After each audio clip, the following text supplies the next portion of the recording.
Welcome to the Plaid Sheep Oracle.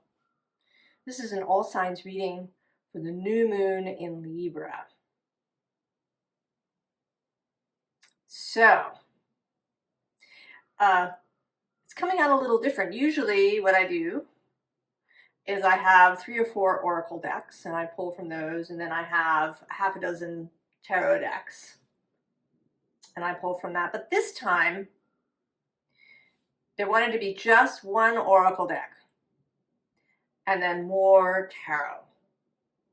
So we'll see how this goes.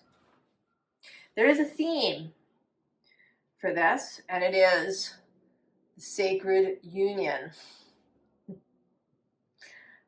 Couldn't be more appropriate, could it? Beloved within, inner and outer relationships. Now, an interesting thing about this new moon is that the planets are guided by Venus and Mars, depending. So Venus is at home in Libra, so the sun and the moon. Also Jupiter, who's in Cancer, and then Saturn and Pluto. All of these in a chain, right? Pluto to Saturn, to Jupiter, to the moon, to Venus, all come back to Venus in her home. And then Mercury and Uranus and Neptune all come back to Mars, who is at home in Scorpio. So Venus and Mars.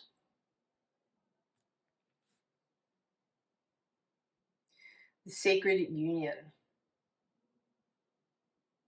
This feels like a very special new moon somehow. It has significance to me, particularly for various reasons. And maybe it does for you. And maybe there's something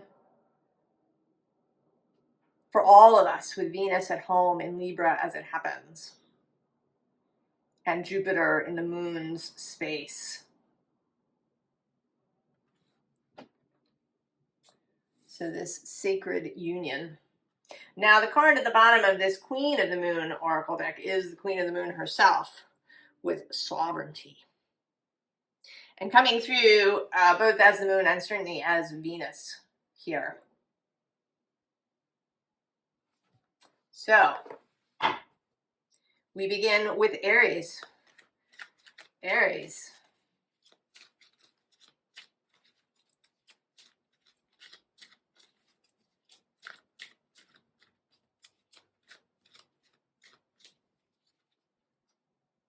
Aries.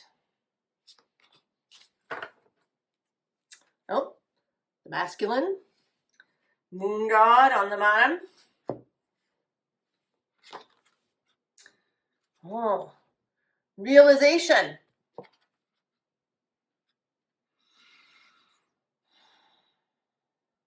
It is a new moon here, where we are going a waxing crescent.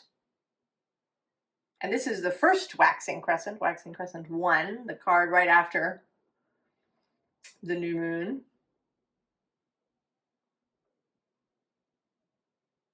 The beginning.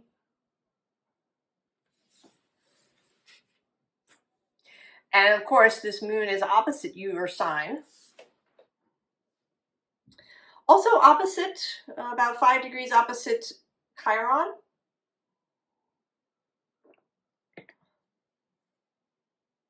Who is there in those last degrees of Aries? Possibilities of healing. And Mars in his home and Scorpio. Neptune, imagination, dreams, things being really malleable. Aries. Where do we begin? Tarot de la Nuit. Feels appropriate for Mars in Scorpio.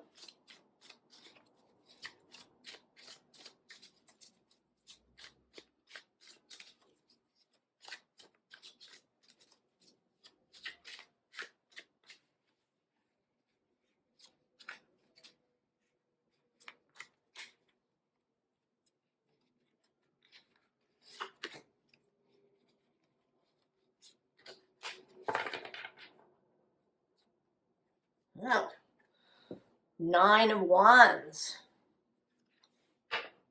Three of Pentacles on the underside.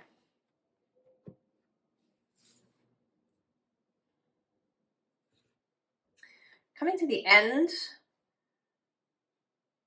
of something, maybe? I mean, to the end, perhaps, of efforting. Right below that is the Nine of Swords. And then the Fool. And also, actually, I'm going to go one more to the Page of Wands.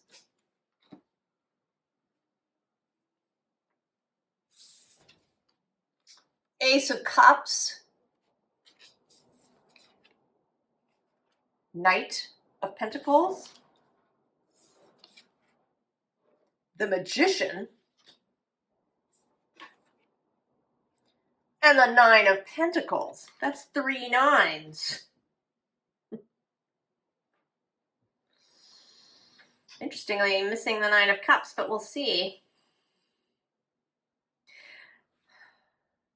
Now, what I'm seeing here is a little story. And we have you as this Knight of Pentacles seeing, experiencing this Ace of Cups.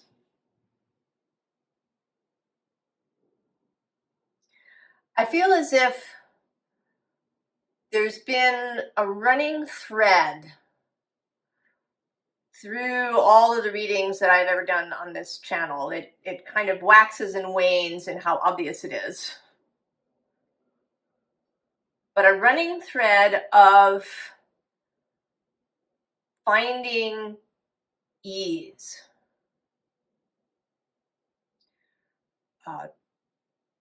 Stopping resistance. I think that as humans, we are so resistant to so many things. That we live in this state of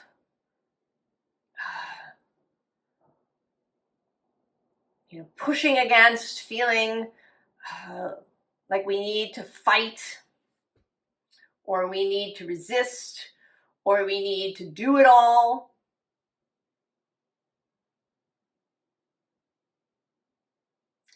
And Aries, you may be here showing up as the representative of this.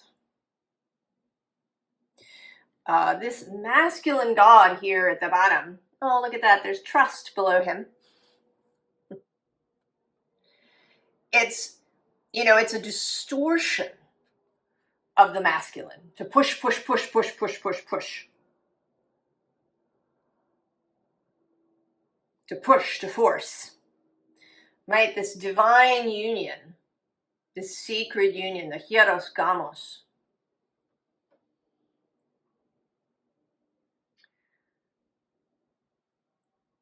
It is the action and then the receptivity. But it's become separated in a way that I think that men and women have become separated. But that it is separated even within each of us. Right? The action and then the receiving and the having.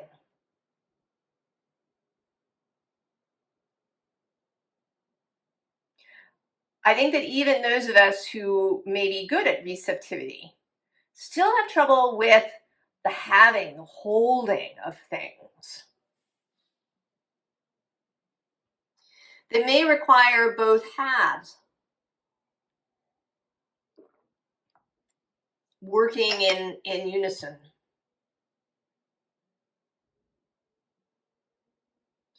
And it's interesting, Neptune is guided by Mars here, while Saturn is guided by Venus. And then after this, they will meet in Aries next February, and their union will be perfected on February 20th. And at that time,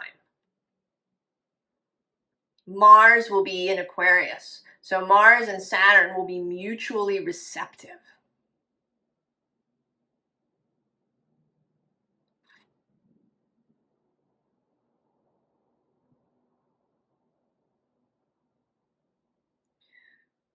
So this possibility that Saturn, who I think has been in deep conversation with Venus. That there is this real possibility for this sacred union to meet and happen in a really beautiful way. So you are here, you are seeing this Ace of Cups, perhaps truly for the first time, right? Seeing the possibility of what you can receive, how you can be, how you can feel if you are not resisting. Right, these nines.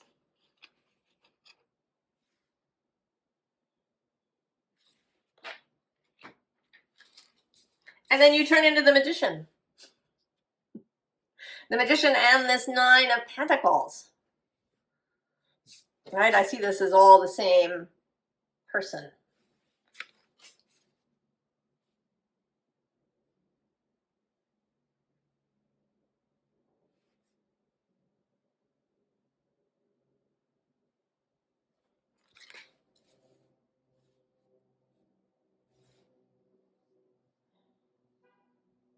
Is there something else?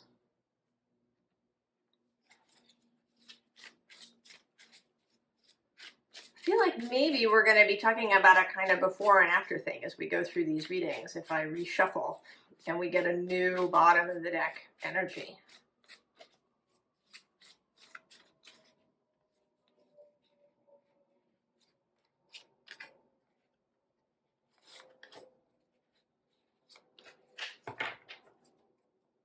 Oh, the King of Swords. Clarity. Here in the sunlight filtered through leaves and reflected off the desk.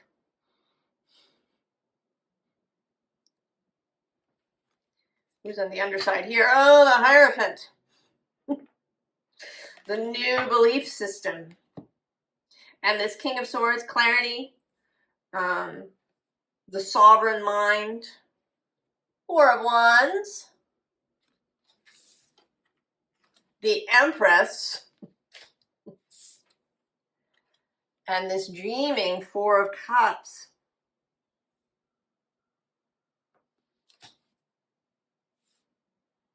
This feels very much like this Neptune-Saturn meeting with Venus as the inspiration. Oh, Aries, I think the possibilities are very great for you. If you see and feel this Ace of Cups, perhaps as you never have before, if you allow this new moon to soothe and enliven, if you allow it to touch you, that's a thing that it can feel like, right? This resistance we have, we don't want anybody really to touch us. To feel our vulnerability.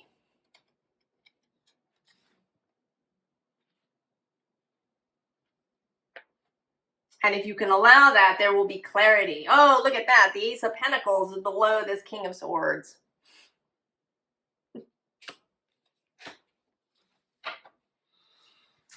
Aries.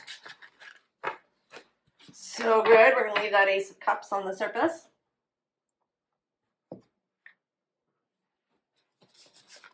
All right. Taurus. Taurus, our theme is the sacred union. And for you, of course, this is a very related moon. Libra is your sibling, guided by Venus. Venus is at home there in Libra. This sacred union. Sun and Moon, Venus and Mars. Mars at home in Scorpio.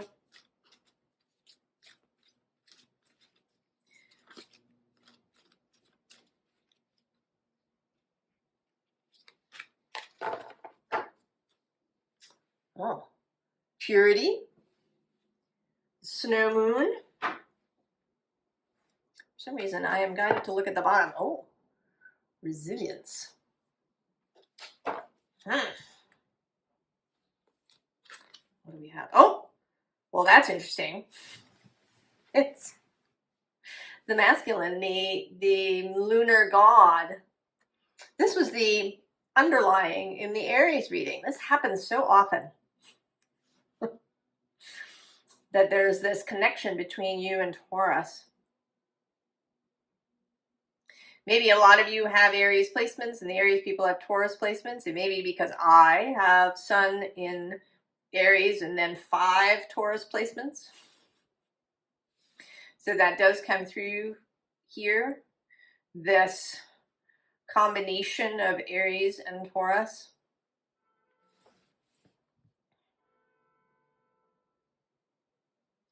And here perhaps the combination of this masculine and Venus coming through.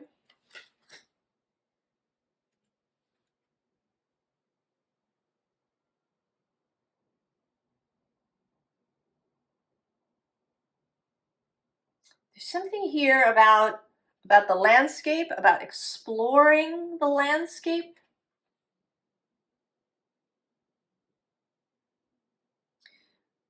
Maybe about seeing the landscape anew under this moonlight. I mean, this is very bright moonlight. It looks like day, but if the full moon is overhead, it is not day.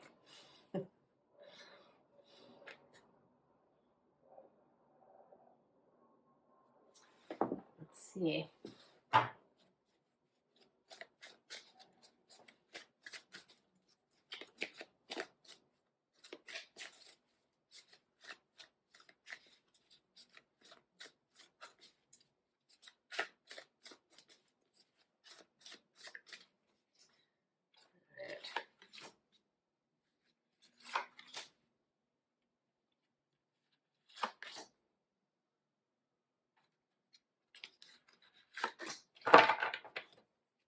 Oh. Well, he was in the Aries reading too. King of Air. Very interesting. Who's on the underside? Oh, the Queen of Earth. Well, there's a power couple. The vision and the reception. Justice. A bit of Libra coming through there. The Ace of Fire. The Page of Earth. And the King of Earth. There you are.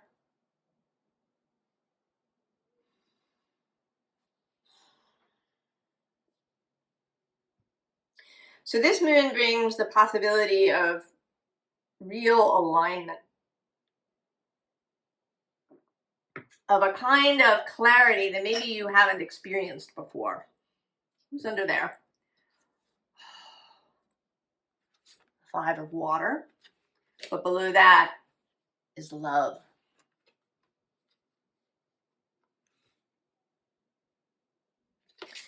There is some clarity about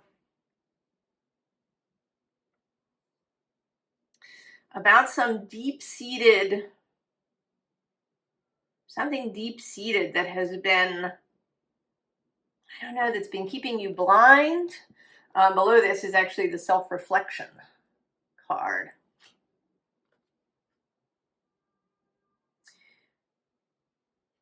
Yes, seeing things clearly.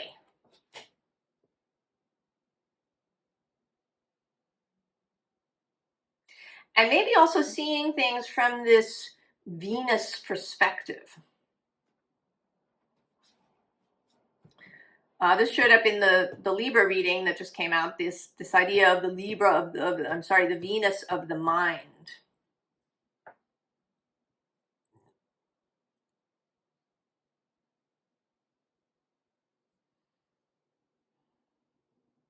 And then as she moves through Libra, and then she's going to move into Scorpio and move across the way from you.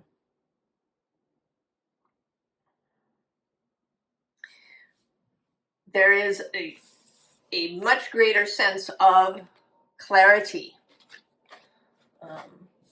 You know, she's here underneath too.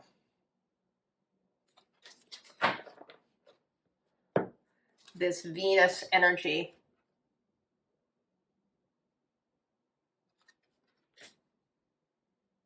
And with both that Queen of Earth and then the King of Earth showing up, the two parts of you, the two parts of Taurus,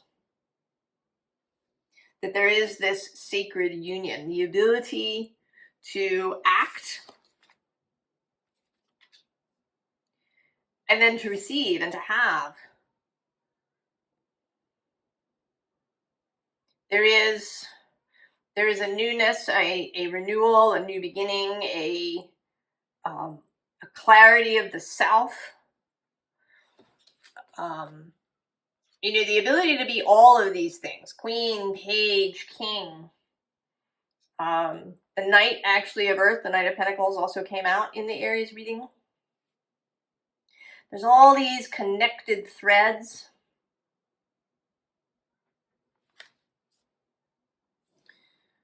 So this ability to see yourself, to see your own qualities, to see your own capability, your own worthiness, and your inability to be in alignment and to relax.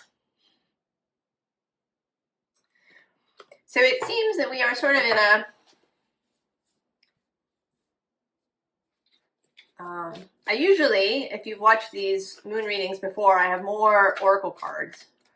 But this time there's just one, and we're doing more tarot. And there's a sense of a kind of before and after a little bit. So there's this realization. And then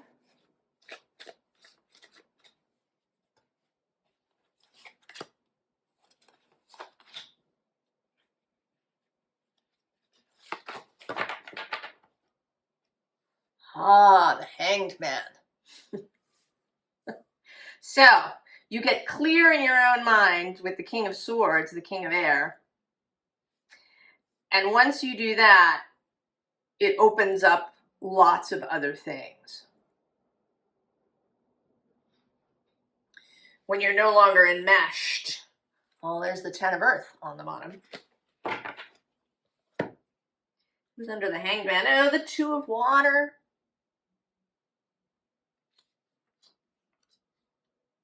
The Two of Cups. Seven of Earth. There's love. Oh, and temptation.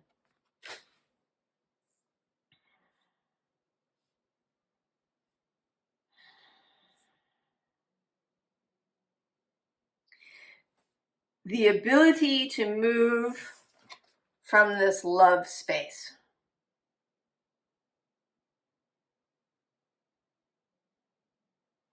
To be guided by love, by your heart, by your soul, by alignment with beauty and justice in a natural sense.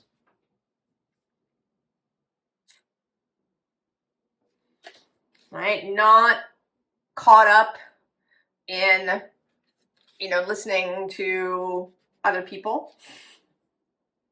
Not caught up in efforting of this Seven of Earth. And also not, caught up in your own mind and in the various mazes that we build for ourselves internally.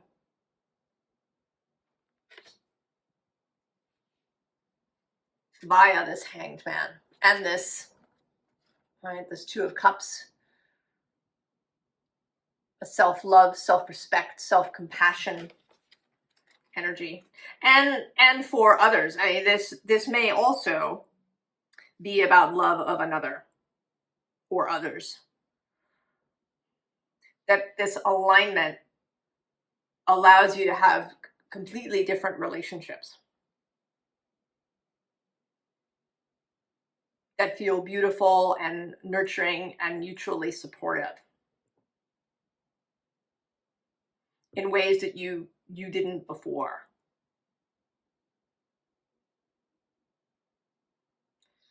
Taurus. Put justice on the top there. That's beautiful. Gemini. Gemini, our theme is the secret union.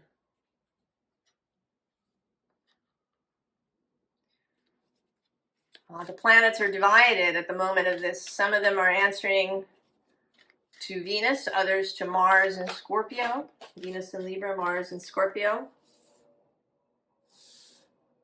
All right, well, you want the Queen of the Moon, apparently. And what's on the bottom? Oh, purity. This came out in Taurus's reading in this spot.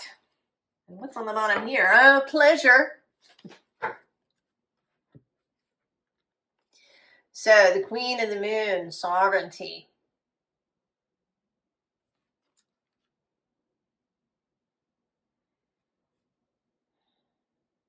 There is definitely something here about alignment. I'm really drawn to this, right, to the geometry behind her.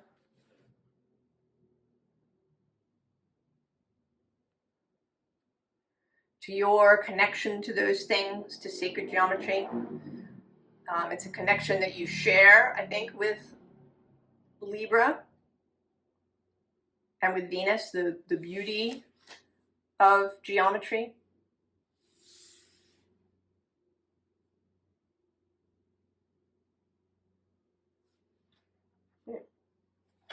Not the deck I would have expected.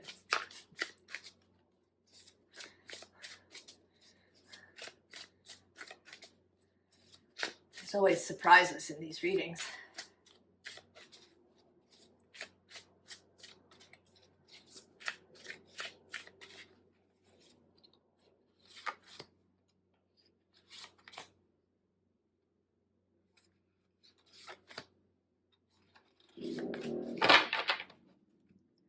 Oh, and there's the moon.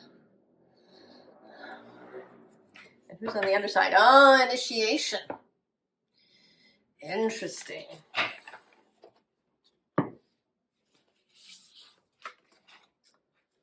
For fire, the 10 of fire, 7 of water, and the 9 of fire.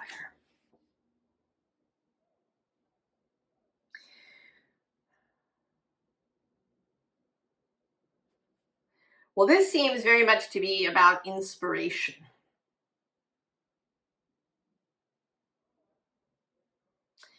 That, and there's a kind of expansion, right? We have these two beings here. Oh, look, there's the Ace of Air right below that. And also the Craftsman of Air. There you are. But I'm going to go one more to the Witch of Fire.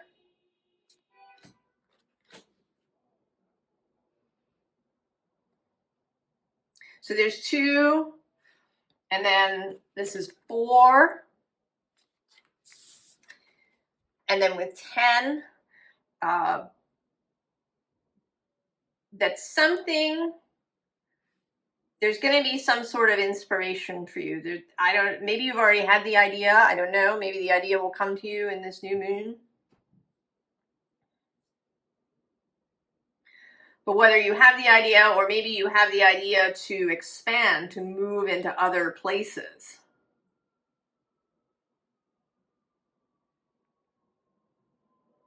That there's then an expansion of a team.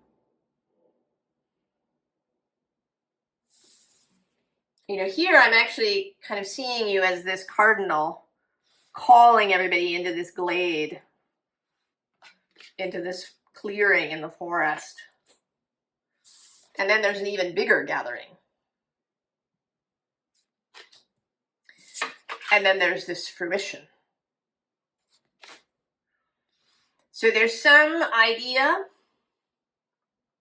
Maybe there's some connection to geometry, to mathematics, to design in some way, to art.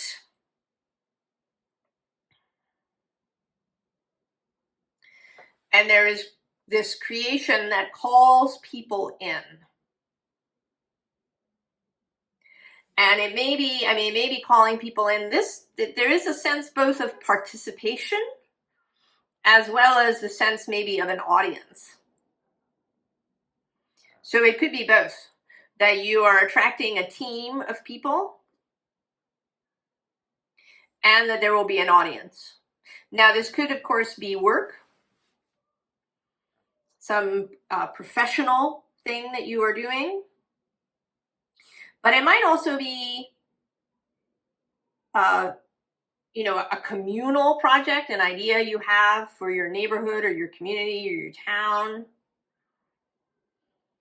It could also be having children. Maybe you and your partner have decided that that's what you would like, that you're ready, that this is now the next step, is to have a family, to have children. And that there's something about that that is going to be really communal.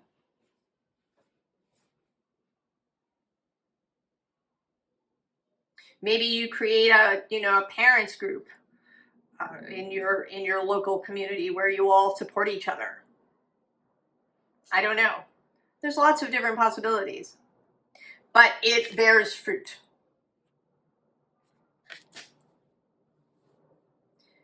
So then, and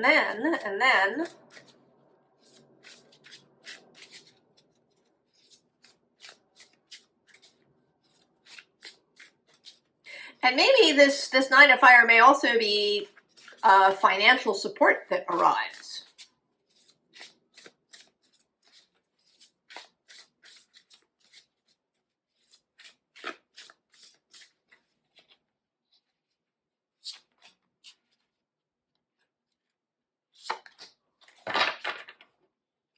Oh, the Sun! How beautiful!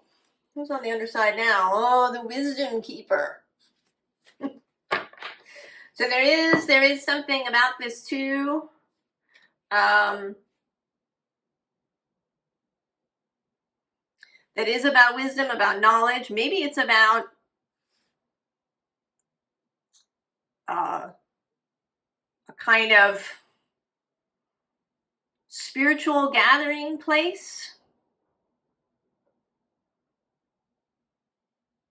That you're creating some sort of spiritual gathering place.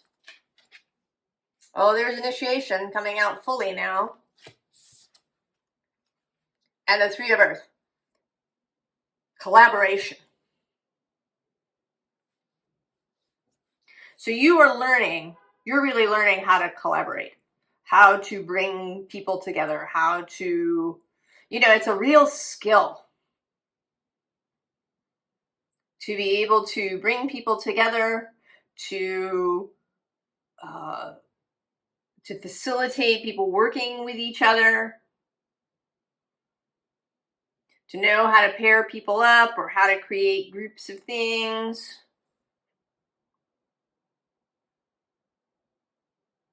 To be a leader, really, Gemini.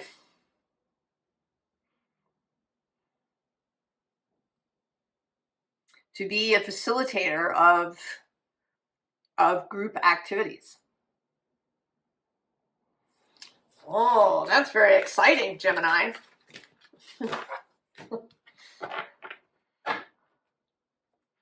And I think sorely needed in the world. Cancer.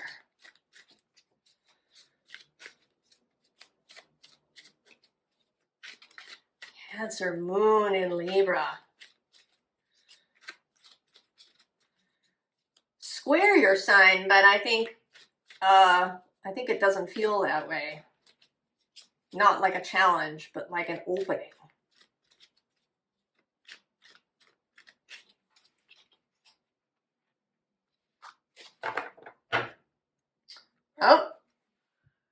Resilience. Intriguing. Who's on the underside? Darkness. Oh, Cancer. Focus. Oh, Cancer, there's this whole watery thing happening for, I think, for all the water signs. There's these grand trines that are going to begin as just after the sun moves into Scorpio. First Mercury, then Mars, then the Sun, then Venus. And of course the moon will meet Jupiter in Cancer and Saturn and then later Neptune in Pisces. A watery fall, winter here, or spring, summer in the south.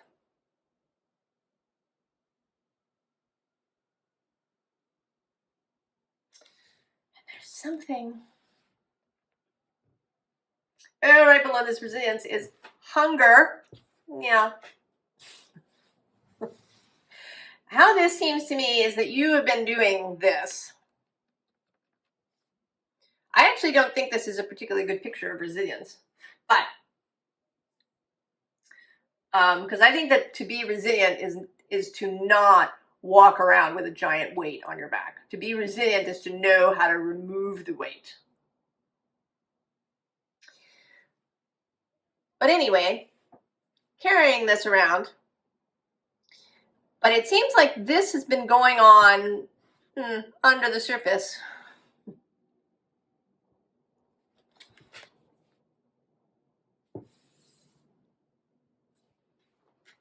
Under the surface. Oh, did I tell you? I think I didn't. Our theme is sacred union. Half the planet's guided by Venus, the other half by Mars in Scorpio.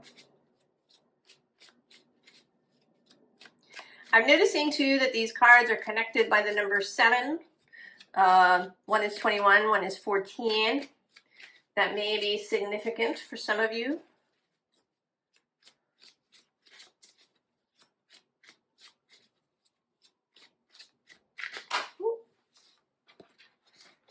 Come back.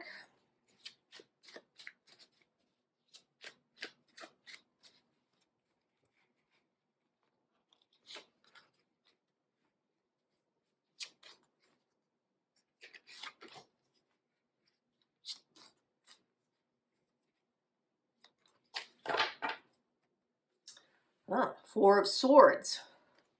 That's that focus. 5 of Wands. So here it feels like it's a reversal. Here the focus. Well, no, maybe it's not a reversal. The focus coming out sort of on top, and then the resilience as a basis of things. Page of Wands. King of Pentacles. The Chariot, Cancer's card. 7 of Cups. And the 8 of Pentacles. Oh.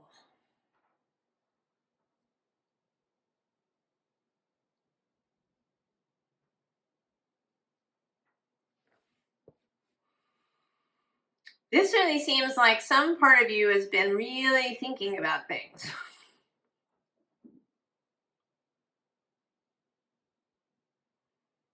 Really considering options, possibilities, needs, requirements. Who's under the 4? Oh yeah, there's the Page of Cups. Oh, and the Ace of Pentacles.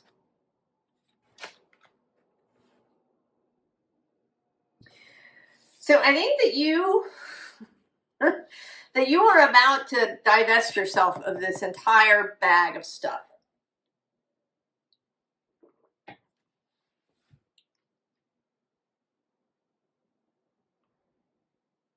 Right? You're just going to get up off of this throne You know, take off the heavy stuff, shake free. You know, he's apparently wearing armor. We're going to lose that. And you're going to get in the chariot and go.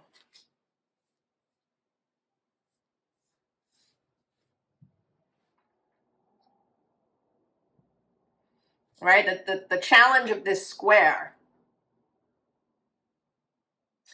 is to divest yourself of anything that you've been carrying around that is not useful, that is simply a weight,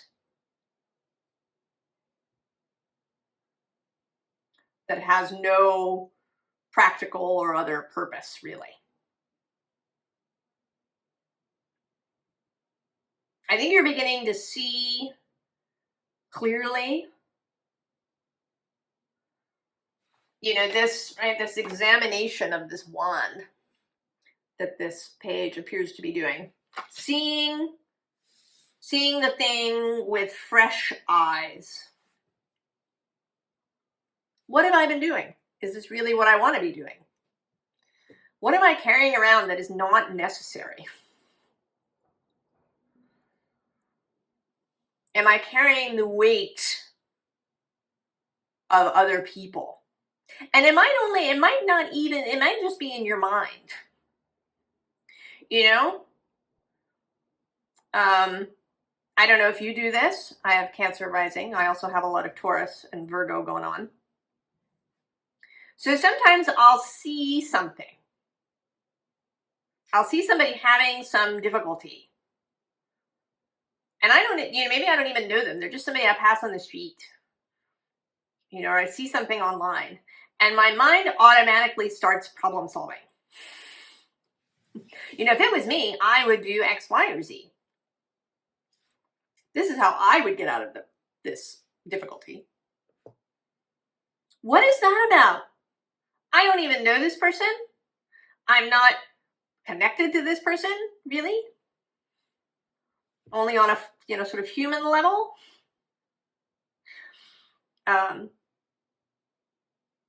That is just sucking up my energy. It's a distraction. And I think we do that a lot online. This is some of that outrage thing. Even if you never comment on anything, but you have these thoughts, you know, you're essentially commenting internally. You're still kind of, you know, you haven't quite completed it, but I think you are just gonna drop all of that stuff. What is really yours to do, to be? What is really yours?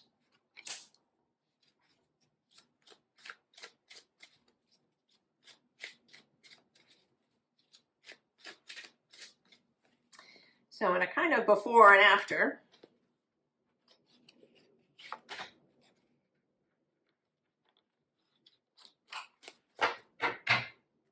Oh, see? Four of Cups. Then you can really think about what is it, right? What is it I want? Queen of Wands on the bottom. Moving up from the page to the Queen. 10 of Cups. Oh, the Devil. And the 3 of Pentacles. Right? So the ability, oh, and there's the 9 of Swords under that, and the 7 of Pentacles, but then we have the Sun and the Ace of Cups. All of these cards have come out so far.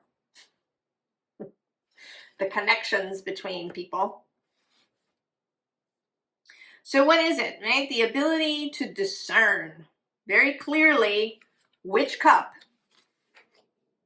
is really yours. Where does the happiness lie? What is it that you don't want?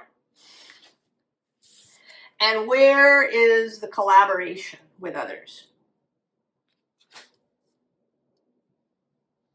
So really, really getting clear, Cancer, on what is yours and then how you can, you know, how you can really work with, so other people have theirs and you have yours. You're not here to do everybody's. Right? There's the path to mutual fulfillment. Cancer. Rather than standing on the sidelines.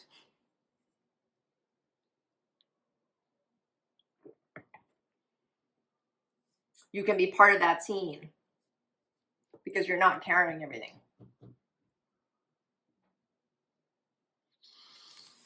There does seem to be a lot happening in this moon with discernment, with seeing things clearly.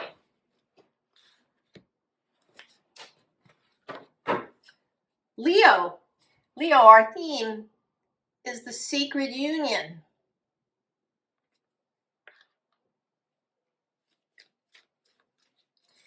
And you are led by the sun, and the sun is in Libra. Venus is there too.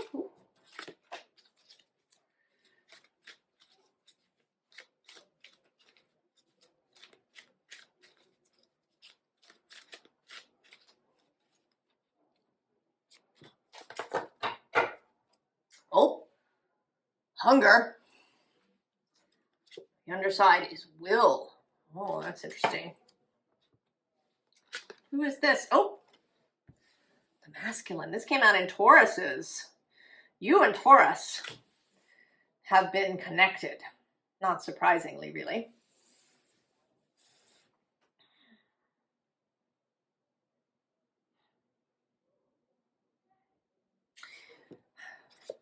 I want to say that you are becoming comfortable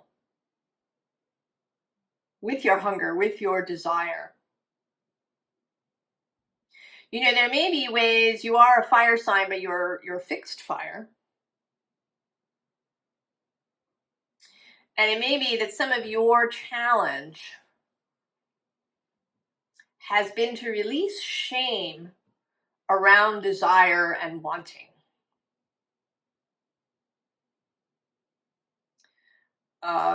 One of the ways that I think Leo gets shamed is being called, you know, a narcissist or self-important or self-aggrandizing, wanting the spotlight, and these kinds of things.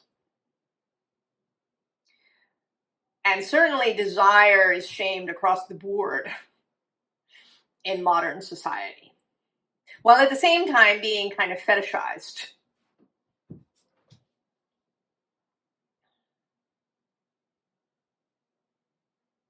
The mixed messaging. And I think that with this Venus-led moon combining with your sun, with this sun, that you are over it. You are just going to let that end.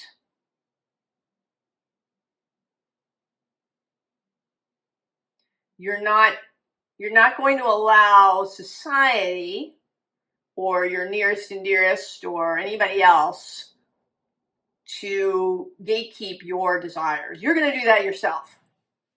Because for sure, sometimes it will feel like we really want something that's not a heart-based desire. You know, we may feel like we want revenge, for example. Or, you know, we want to win over somebody else. And there's, you know, there's pain in there. But you are the only one who gets to decide about that. And that I think will release creativity for you. But let's see.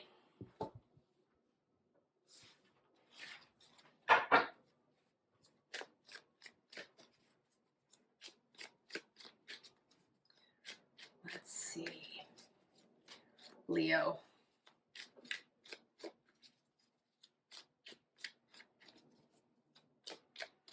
Right? Unshaming, going for what you want.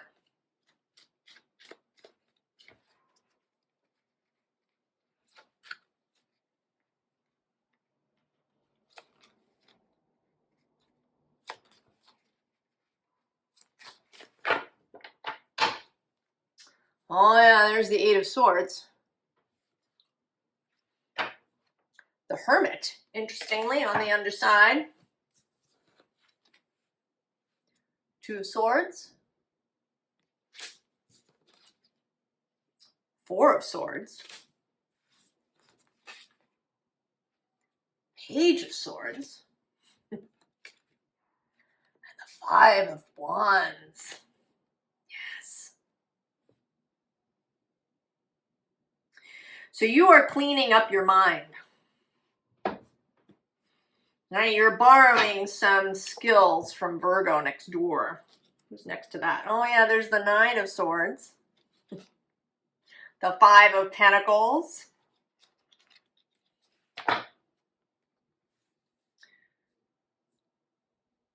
You are getting clarity.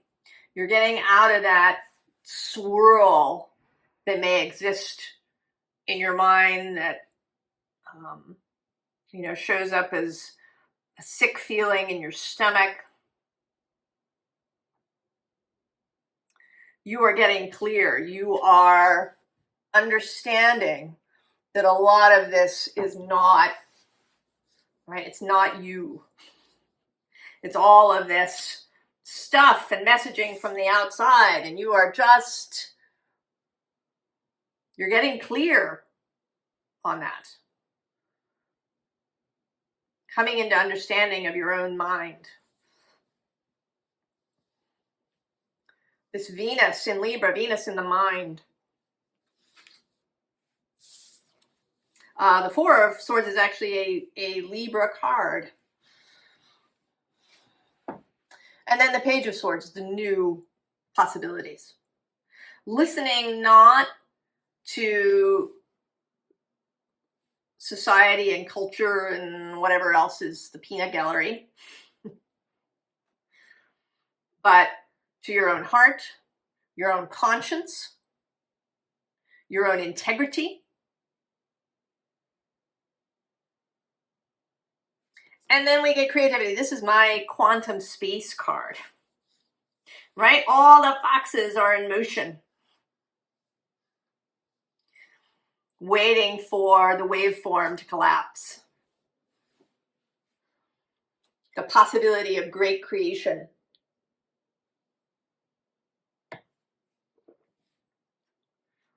That can happen once you clear away the clutter of all of these ideas and thoughts and strictures that are not yours and maybe don't even make sense to you.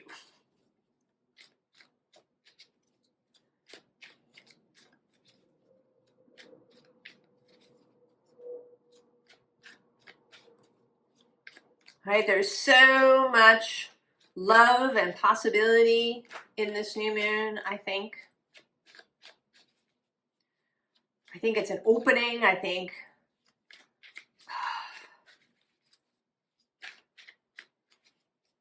a key.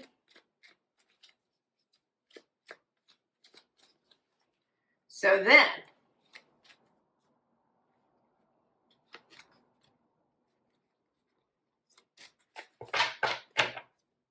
oh yes, there's the Page of Wands. And on the underside, the Six of Swords. Creativity. Oh, the Star. Leo. Oh, and the Tower.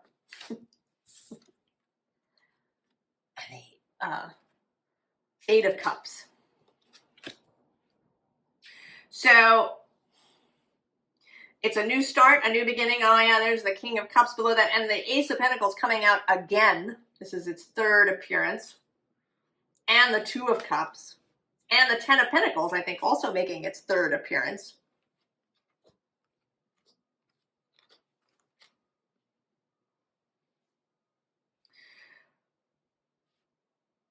So, you know, right, following your star and letting whatever happens happen. When you know that you are moving in integrity, when your conscience is clear, right doing, right speaking,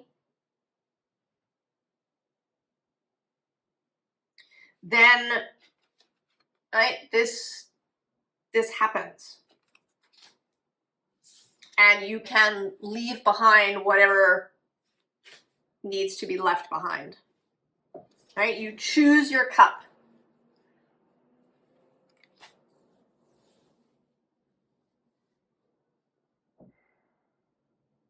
You choose the desire of your heart.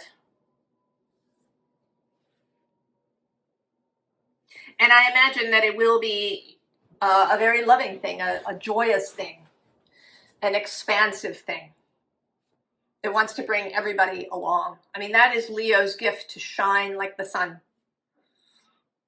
Not in a self-aggrandizing way, but as the sun does. With joy and this kind of childlike enthusiasm for life. Oh, Leo. I'm going to put that star on top.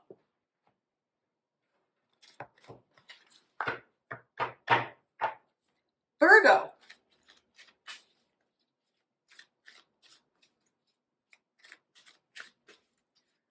Virgo. Oh, Virgo. Our theme is the sacred union.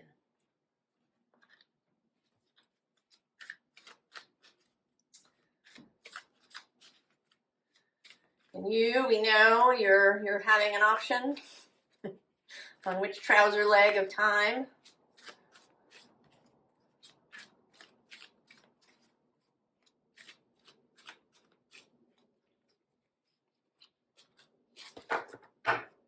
Oh, resilience. This was in Cancer's reading. This seems to be a big theme. Who's on the bottom? Oh, fear. Virgo.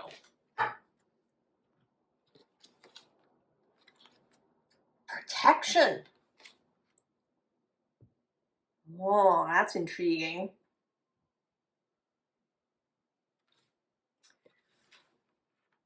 Well, I'm seeing this as trading out the burden. Or, right, so here in the resilience card, there's this burden. And then here, there is a joyful carrying. So rather than feeling you're dropping a bunch of things that make you feel weighed down, and you're picking up that which enlivens. Oh yeah, see, under the resilience is attraction.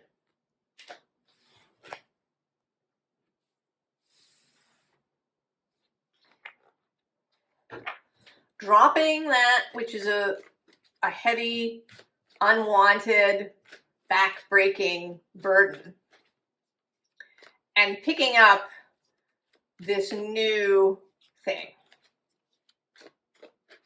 Something that you want to nurture, something that you want to serve. I don't know what that's about. We'll see.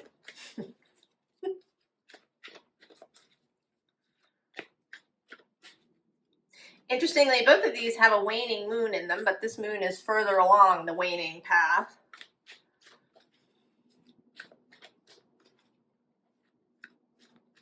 So I don't think that you're carrying this thing forever. I feel as if you have a real destination in mind.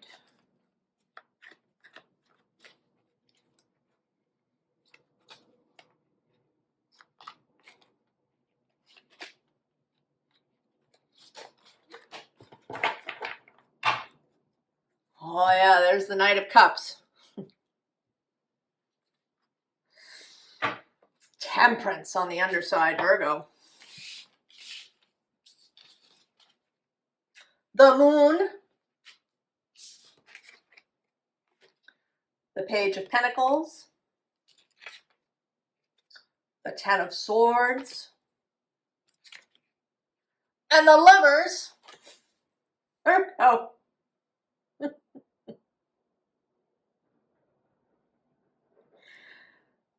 Yes, indeed.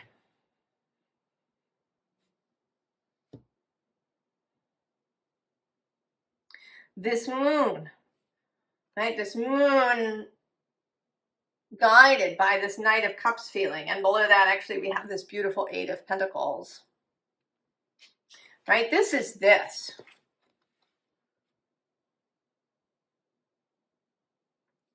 The beautiful work. The enlivening responsibility. And it might even be, you know, there's a little bit of a feeling of also a changing perspective as well.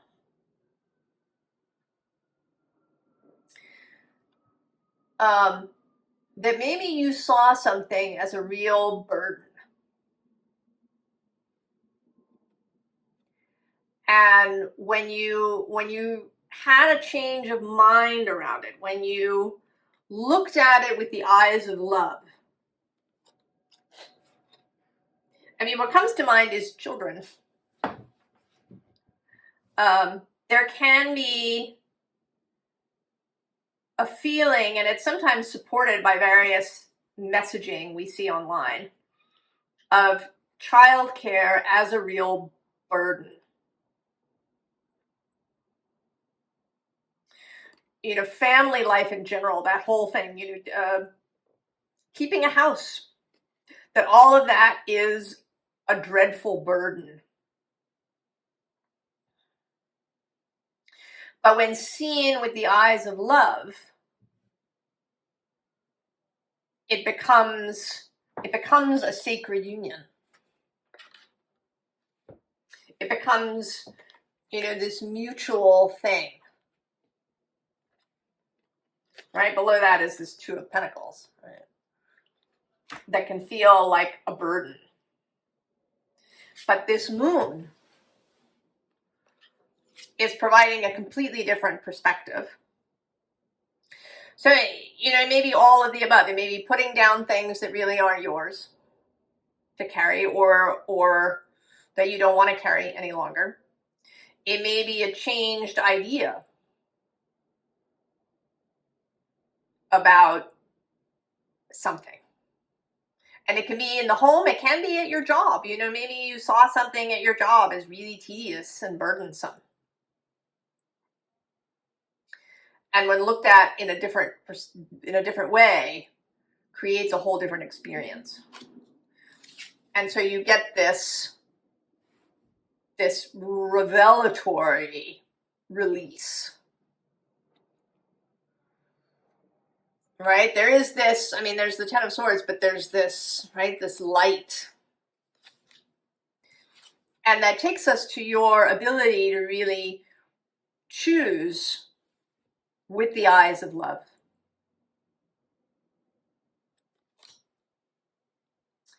Now this card, I don't know what it is. Ew! It's the Seven of Wands. It's going. It's picking up your wand and going regardless of what the peanut gallery has to say about anything. There is a real sense through these readings of releasing the peanut gallery.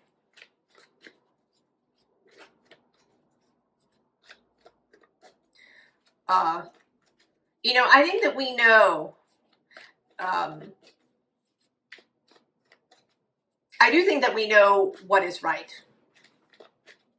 what is in integrity for us.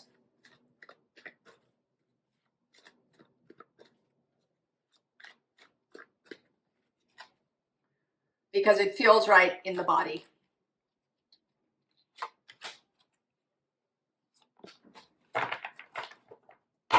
So what do we have now? Oh, the Eight of Wands. Look at all of that lovely inspiration coming down. And there's the Wheel of Fortune. The trouser leg of time. Oh, the Star coming out again. Came out in Leo. The Ace of Cups. And the Five of Wands. So, right, being guided by this when confronted with the Five of Wands. The eyes of love.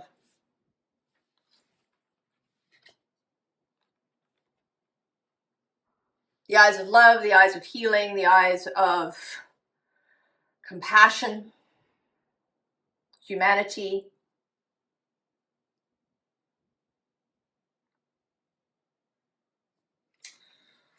Virgo.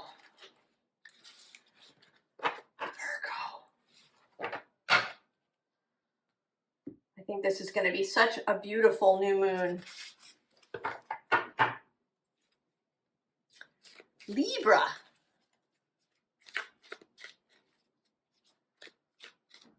Libra. Oh, Libra. Our theme is the sacred union. Venus is there in your sign as this new moon happens. A bunch of planets looking to Venus. And several other planets looking to Mars at home in Scorpio, right next door.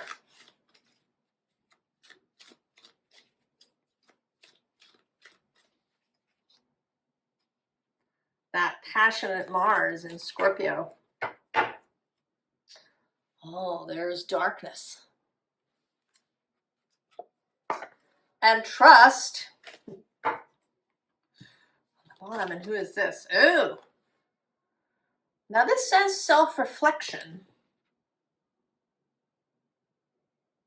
But I think that there's something here about connection and seeing.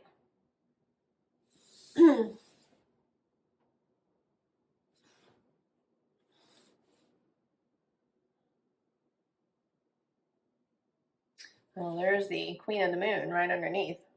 Oh, and this Boundaries card.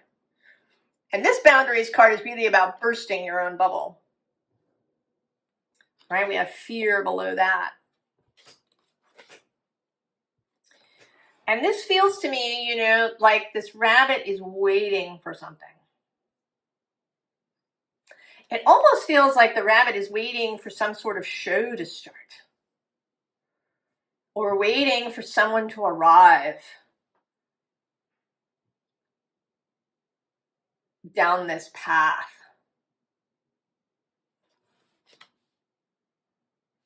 Waiting for someone to arrive. And maybe you've been waiting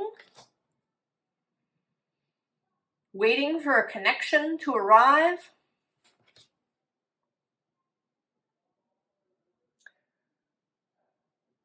There's a feeling here of seeing each other across kind of cosmic distance.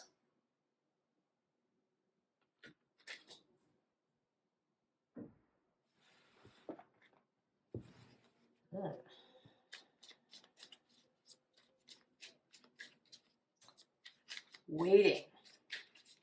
But, you know, with anticipation, there's a, you know, it's not a foot tapping kind of waiting. It is like, you know, being in a theater when a new movie is coming. I am old enough that I went to a theater on the opening day of Return of the Jedi. I mean, it was in fact the first showing of the day. A bunch of us left school and we went directly to our local theater. It was, you know, like a 3:30 in the afternoon showing. The theater was filled with teenagers and school kids. And, you know, there was this buzz, this excitement of it. Or if you've, you know, I used to work in theater earlier in my life, and there was this feeling of anticipation on an opening night. And the curtain was ready to go up. This buzz of it.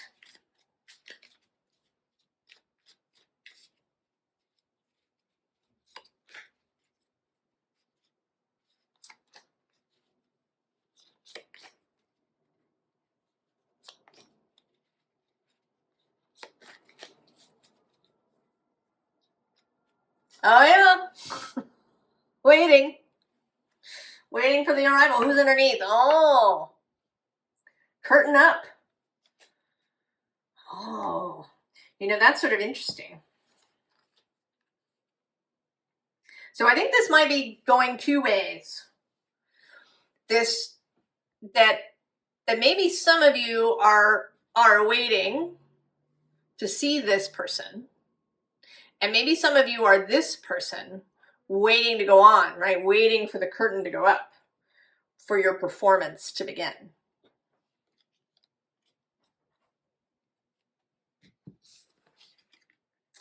And there's the Sun. Oh, the Nine of Swords. The Eight of Cups. The Tower. Oh my goodness. And there, the Queen of Pentacles. Venus herself. Oh, Libra.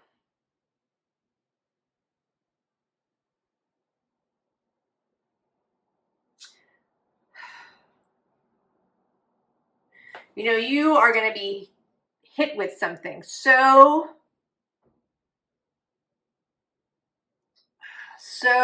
vibrant that you won't be able to resist.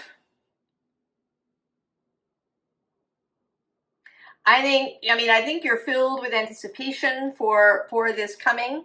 Below this Two of Wands is actually the Ten of Swords, but below that is the Eight of Wands and the Ten of Cups.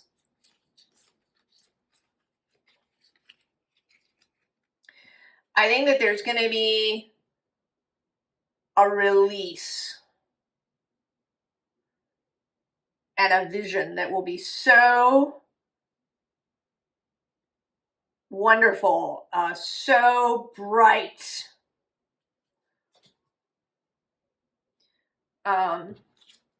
You know, I see it as this white bird coming in.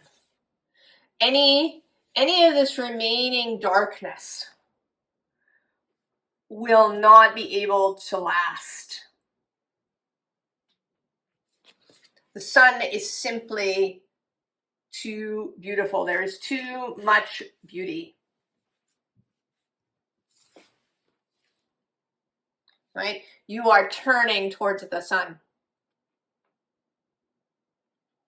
Right? These cups, I actually kind of see this sort of as the Five of Cups back here. You are going to turn to the sun. You are going to welcome the Tower. Right? You are absolutely at peace with this.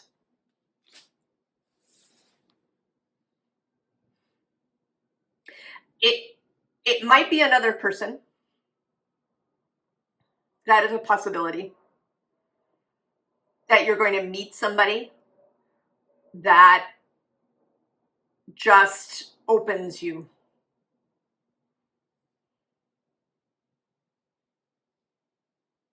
But it may just be a feeling. You may in fact wake up you know, Tuesday morning or Wednesday morning after this new moon and just feel completely different.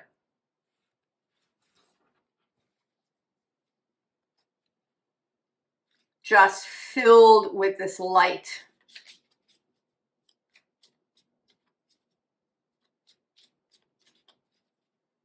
This light that is undeniable. You know, it seems to be here, right, behind this moon.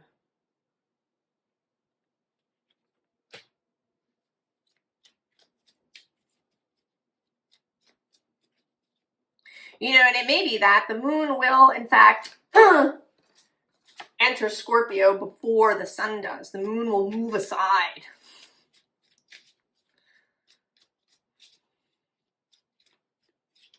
It isn't an eclipse, but the moon will move past the sun. And there's something about this that is revelatory, that reveals the sun to you in some whole new way.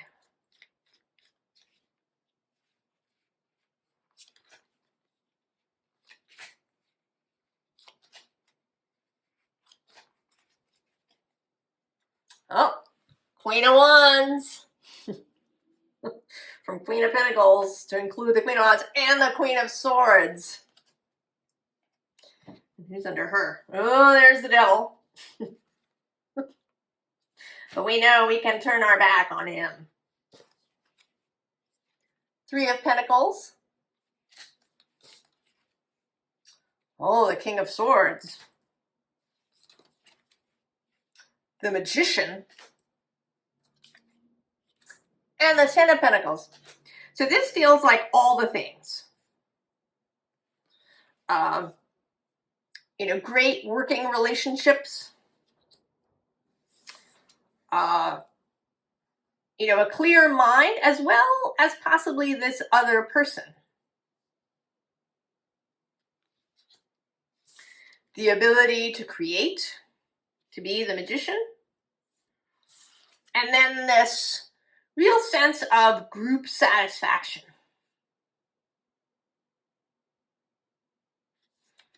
Right? The Queen of Pentacles is totally in this scene. I'm actually kind of now wanting to find the Queen of Cups. It's the only queen who didn't appear. She is associated with Cancer and the Moon.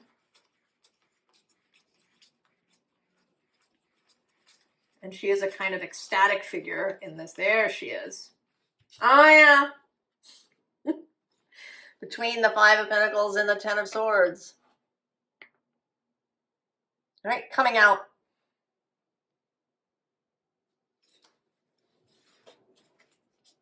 Libra, you're freeing yourself of all of this darkness in your mind. Venus in the mind. Oh, Libra, so good.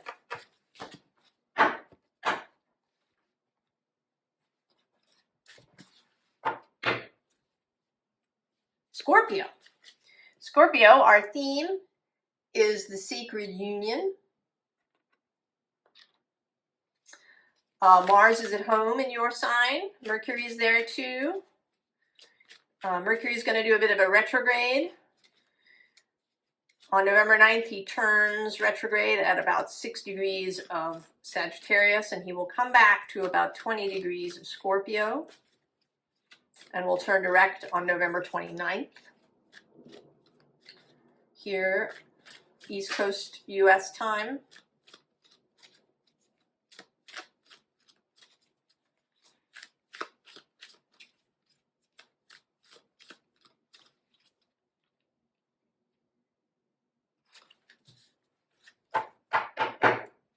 Oh, this is his third appearance. Mars himself, I think. Focus on the underside. That came through in Cancer. Oh, beauty, Scorpio.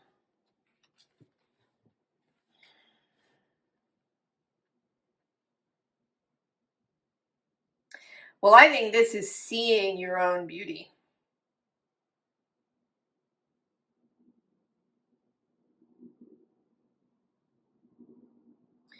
Seeing your own loving heart.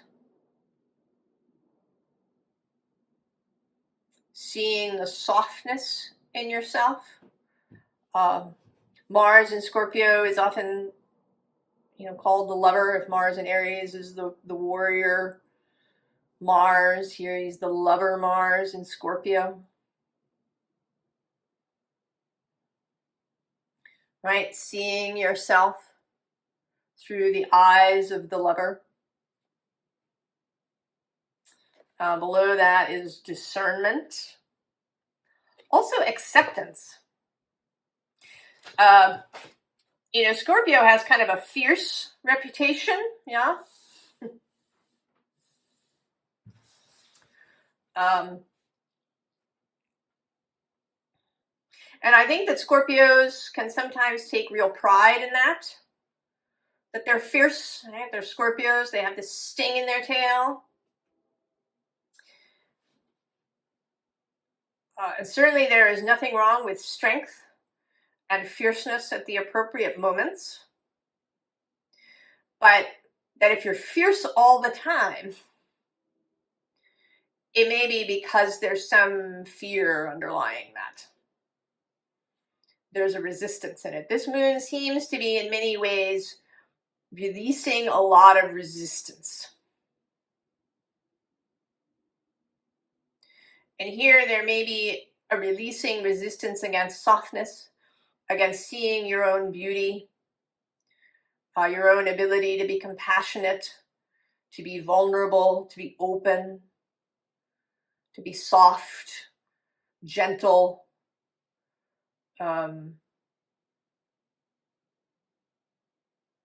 You know, to both say I love you and to receive somebody's love.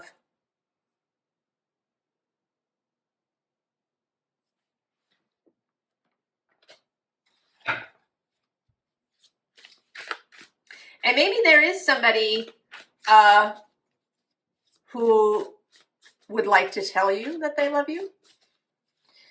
Might be a romantic interest, but could also be a family member or a friend who's a little intimidated. If your walls are very thick, if your armor glistens in the sun, they may feel hesitant to offer you softness, to offer you love, to offer you protection, to be a defender.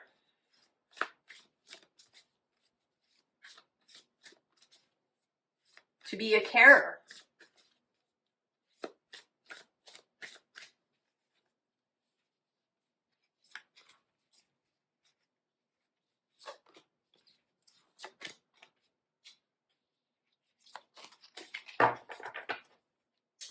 Oh, the Ace of Air.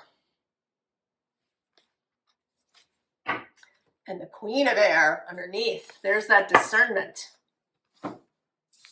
Clarity. Getting mastery over your own mind. Oh, and there's Justice right below. Oh, and the Sun making, I think it's third or fourth appearance. And this Ten of Air, which has been showing up a lot. Ten of Swords. There's a releasing that's happening. Oh yeah, Three of Water. Celebration, joy, friendship. The Hanged Man, surrender. The Seven of Water. Oh, and there's the Devil showing up again. He's been showing up through the thing too.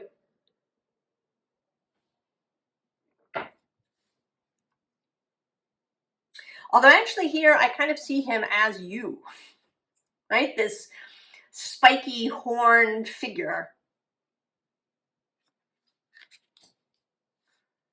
Being able to soften. Being able to join in love with others. Being able to receive compliments. Being able to receive other people's love. Other people's care. Maybe even the ability to choose a desire that you thought was inappropriate for you in some way. Taboos have layers. There's human taboos for the whole kind of species. Then there's cultural or religious taboos. There's societal taboos. There's kind of group taboos. You know, are you urban? You know, are there taboos if you're an urban dweller versus a country dweller? And then there are family taboos, of course, and then there are our own personal taboos, things that we decide are out.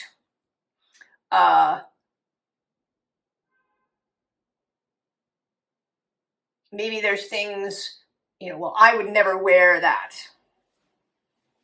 You know, that's too something.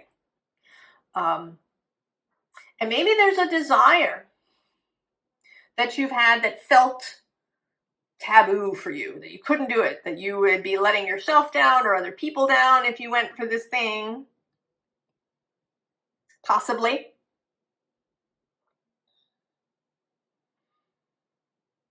There is definitely a sense here of surrender, of allowing yourself, right? Instead of sticking over here. You know, this feels a little bit like you're somewhere and you're carrying something really heavy and somebody offers to help you and you say, no, I can manage. Because you don't want to show weakness. You want to be, you know, independent or whatever it is.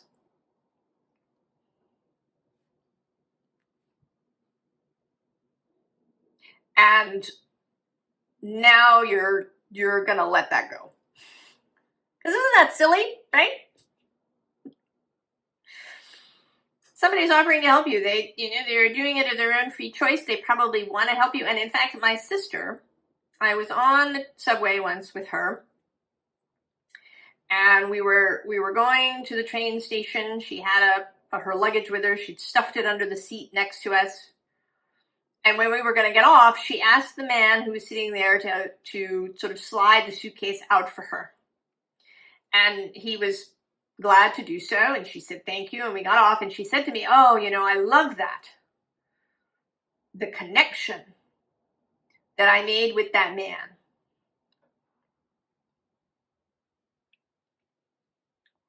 Right? There's a connection. You are allowing connection, Scorpio. By, oh, I didn't actually mean, did I mean? I don't know, maybe I meant to do that. I have been laying out a second layer of cards next to the first, but I mean, maybe we're just taking all of that out. We're not even going to consider that anymore. We're just headed into something new, Scorpio.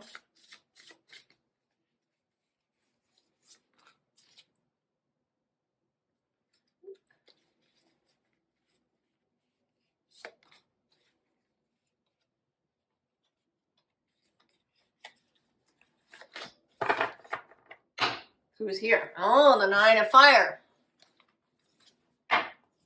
And the 2 of air on the underside now. 3 of fire. 5 of fire. And the star. Coming out for the 3rd time.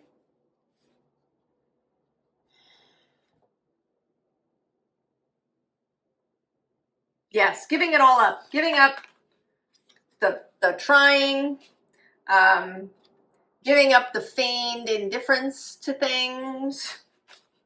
You know, giving up saying, oh, I don't really need to be part of that. Giving up needing perhaps to be in control. Giving up any need for conflict or the feeling that conflict is necessary. And just the star. We're just going to end there, Scorpio.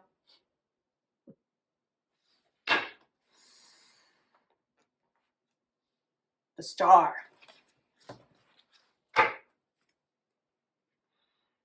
Sagittarius. Our theme is the sacred union.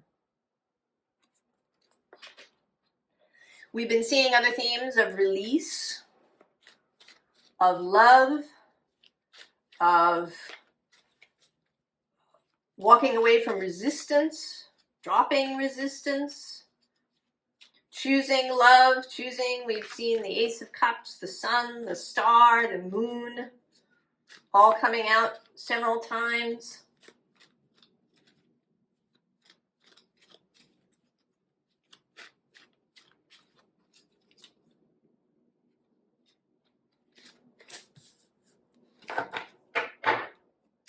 Oh, look at that, blossoming Sagittarius. That's beautiful. Underside, oh, power.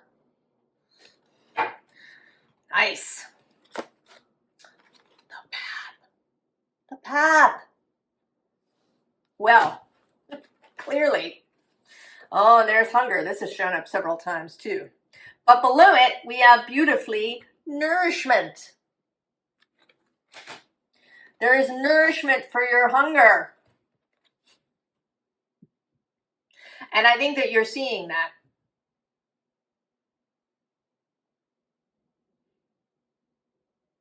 I think you're seeing that. I think any kind of, in this theme of the dropping of resistance, ideas that we have to do it ourselves, that we have to push. We have to be ultra independent. We can't show weakness. We have to keep going regardless. We have to be in resistance to things. We have to resist and persist.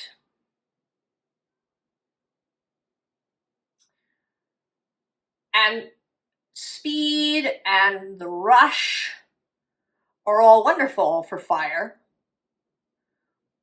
But they want to be joyful. They want to come from a place of going toward something rather than running away or pushing away. I'm reminded often when I think about this, I think of, there's an English novelist, her pen name is Ellis Peters, and she wrote a series of novels about a detective monk named Brother Cadfael.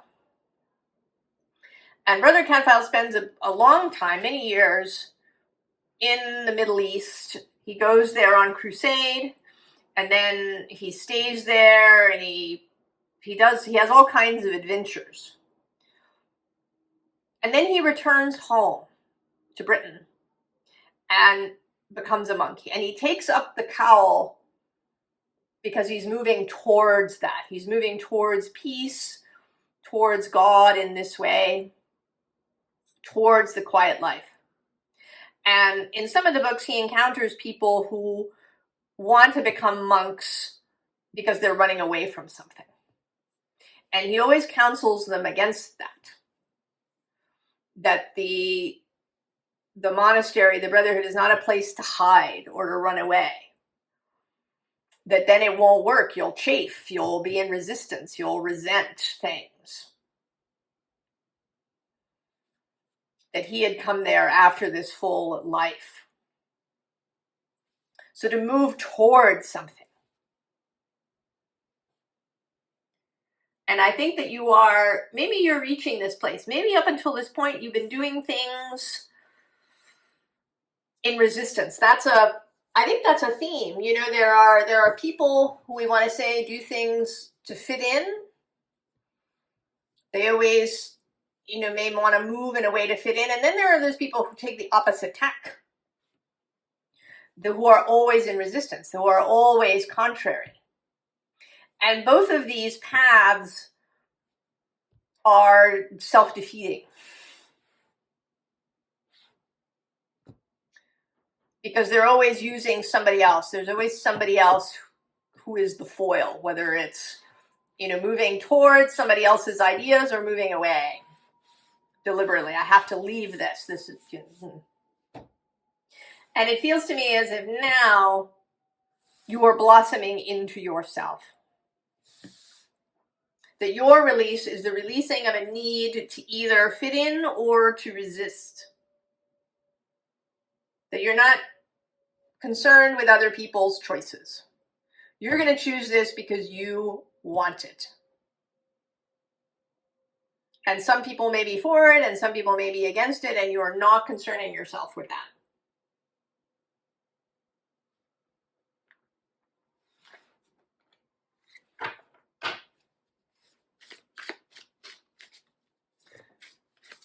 The path is yours. And this doesn't mean, you know, that you cut yourself off from people, of course. That is another, you know, extreme duality. That maybe what you are releasing yourself from is this idea of extremes. That things must be all this or all that.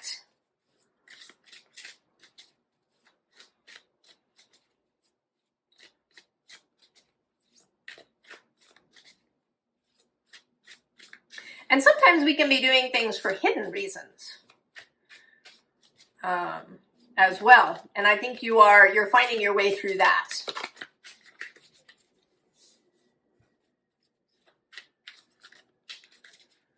Additionally, you're just getting clear on you and not you through the lens of someone else.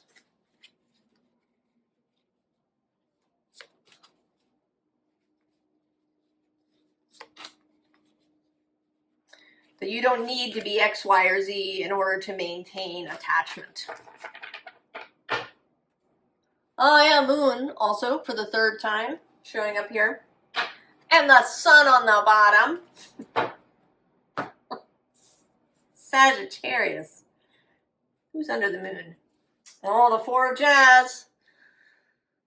Having fun, and we have the Emperor. Personal sovereignty. Sagittarius. Ah. Now this is the card that flipped out and it came out upside down. I don't usually take reversals, but this is the Ten of Wands, the Ten of Jazz, upside down, dropping that stuff. The Four of Blues, right? Leaving the inability to choose, or maybe you rejecting things out of hand because they, you know, either out of resistance or out of fitting in, whatever it is. The Five of Roots, releasing a sense of lack. The Knight of Axes. That's the Knight of Swords.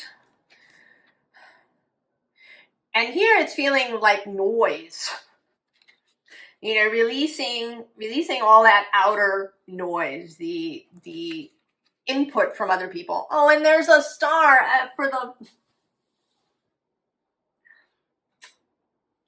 the fourth time.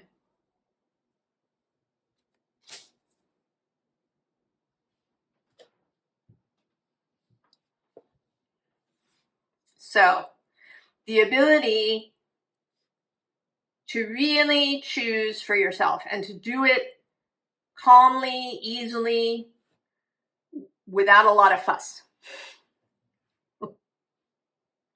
Right? There's this connection to your own heart, to your own self, to your own soul, to your own integrity.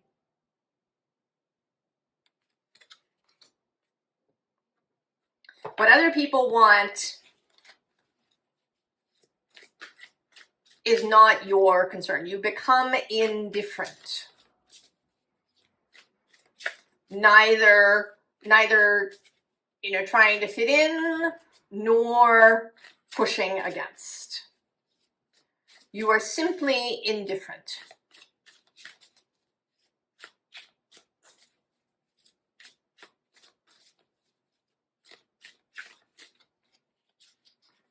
So then,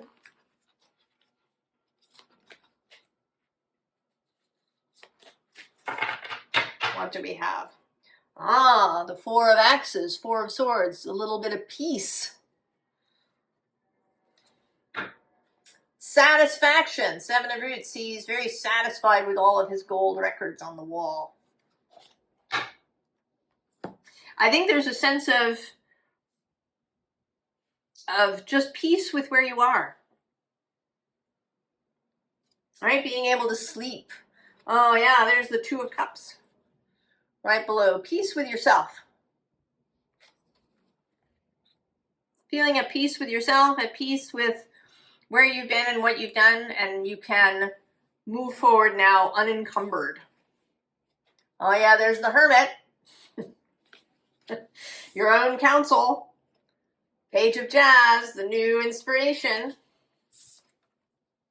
And the Emperor coming out, for sure.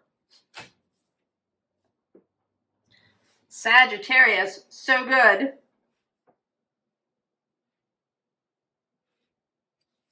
So good. Moving forward on your own way.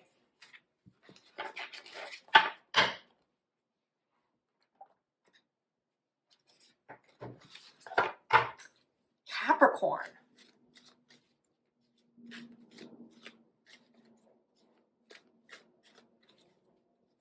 Capricorn, our theme is the sacred union.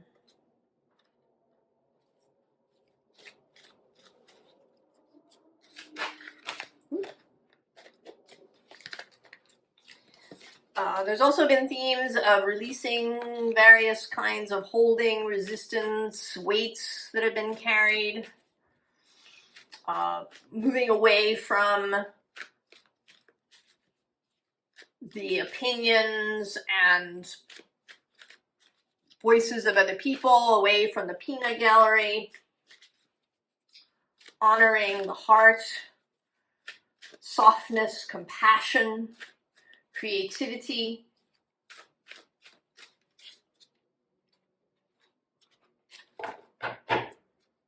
Oh, boundaries, breaking the bubble. Who's on the underside? Balance, Capricorn. Capricorn. Oh, self-love. How good is that? Well, that is certainly popping that bubble. Any bubble you had, that kept you cut off, perhaps out of shame or resistance to vulnerability, lack of confidence around your own lovability.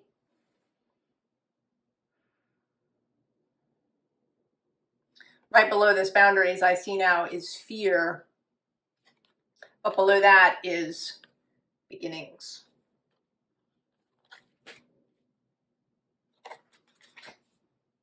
Opening up to self-love, seeing yourself with loving eyes.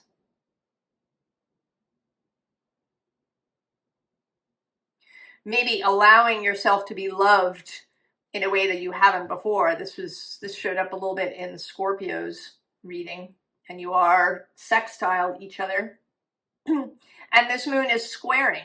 It's a natural square from Libra to Capricorn. There can be a challenge in that. It can be challenging to be that vulnerable, to allow yourself to really be loved, to allow somebody to love you, to show their love.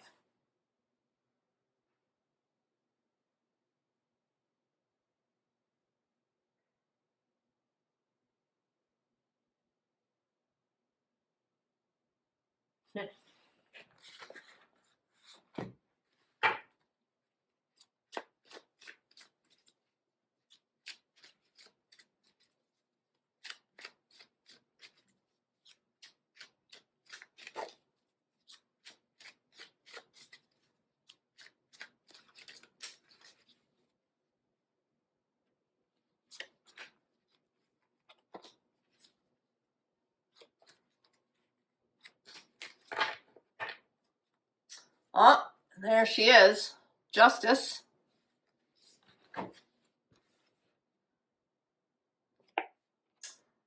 High Priestess. Oh, that's interesting. Ten of Pentacles, the Hermit, Temperance, and the Six of Cups. Oh.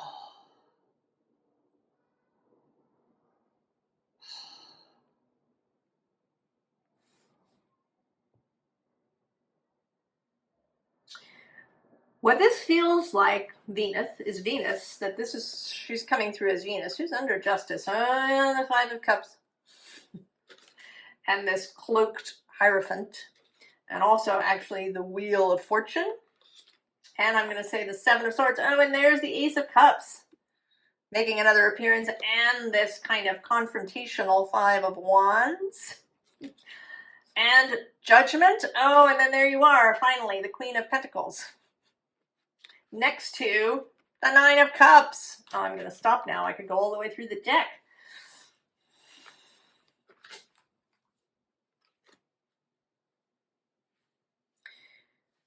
There is a breaking through, a breaking through this bubble.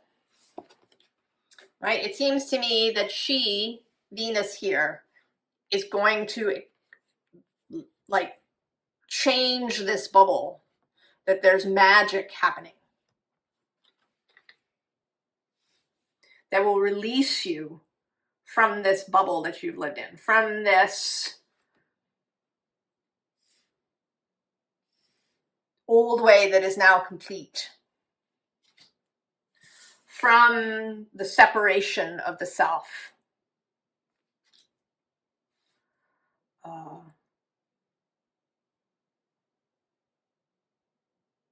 You know, allowing this Temperance energy to come through to this Six of Cups. And this is feeling very much like childhood. I don't always see the Six of Cups that way, but here it is coming out that way. That if there were whatever it was that happened, disappointments, lacks, whatever it is, that created this bubble, that may have created a lack of self-love, a sense that you are not lovable,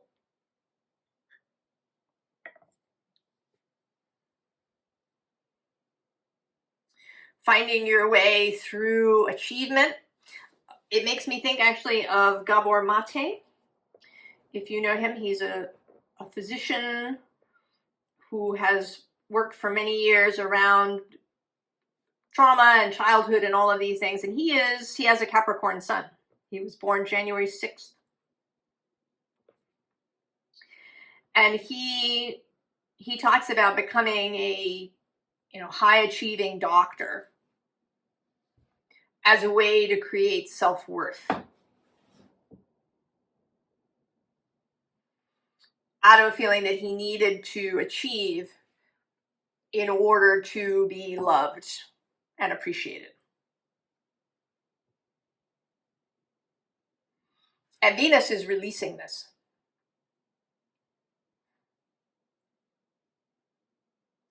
And your only job is to allow it, to accept it when it comes through.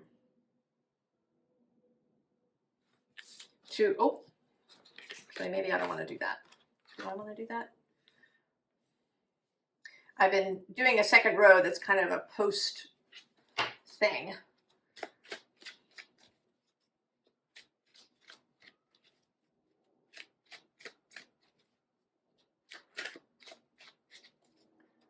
After this release, what comes after you allow a childlike self, allow a vulnerable self to be seen, to be loved?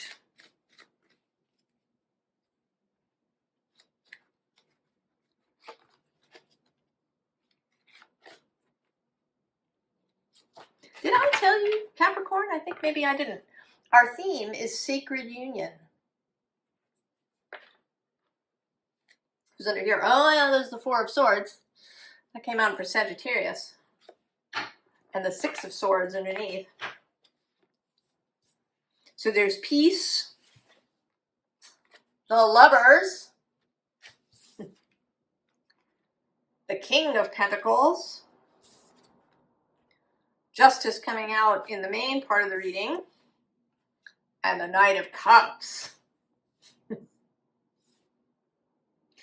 Love, romance, beauty, peace. Who's under the Four of Swords? Oh yeah, Three of Swords. But beyond that is the Ace of Pentacles coming out, I think, for the 4th time. Moving past that Three of Swords. Comfort, peace,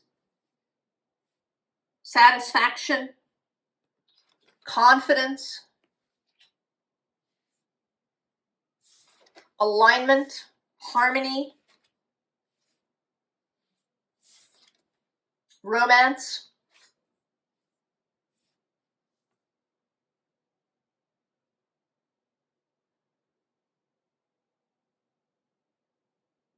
It's all available. I'm sort of seeing you, right, a bit as this Temperance angel here being embraced.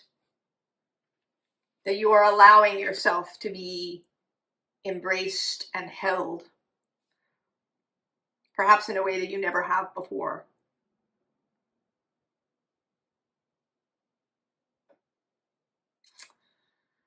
Capricorn.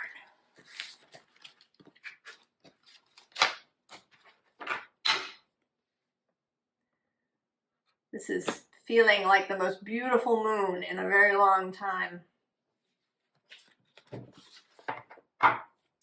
Aquarius. Aquarius, our theme is the sacred union.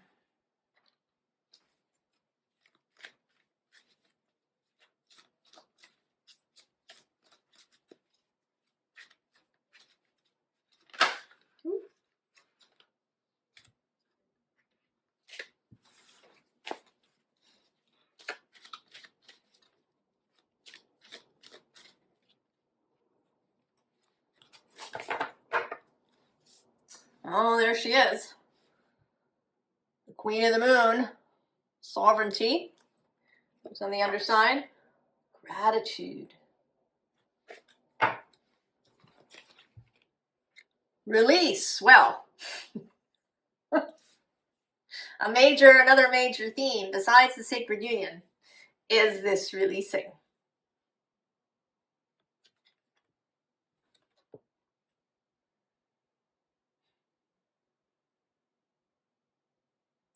Though I actually want to say that there's a connection going on here. I mean, we have this sense of release going out, but I think there's something coming back too. Under sovereignty, we have beauty and also peace.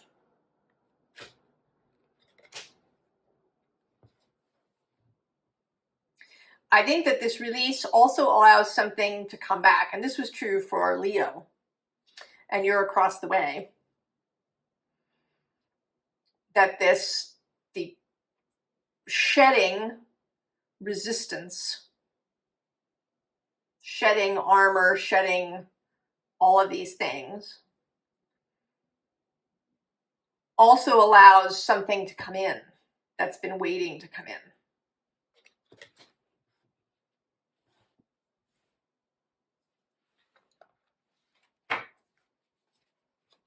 Aquarius. Because that, of course, is the trick. Armoring yourself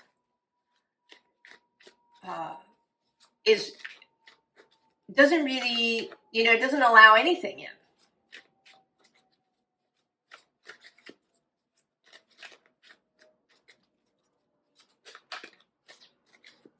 It isn't like a membrane. The membrane of a cell is intelligent. It knows what to let in and what to keep out. But the armor that we erect as human beings from whatever crap happened to us when we were children is not like a membrane. It just keeps everything out. Although not always successfully.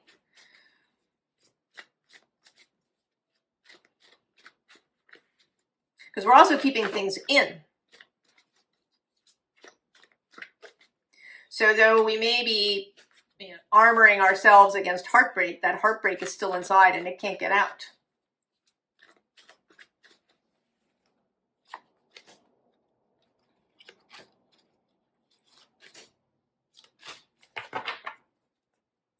Oh, the Ace of Stones, Foundations. I think this is its 5th appearance. 2 of Bows, Decisions. The Archer, taking aim. Queen of Vessels, Queen of Cups, the Salmon. The Ace of Cups, I think its 4th or 5th appearance. The Waters of Life. And the Green Woman, the Empress.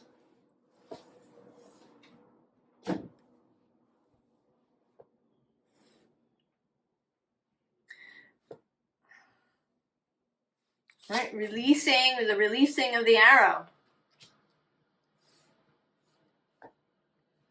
Leaping to where you want to go. The release of desire.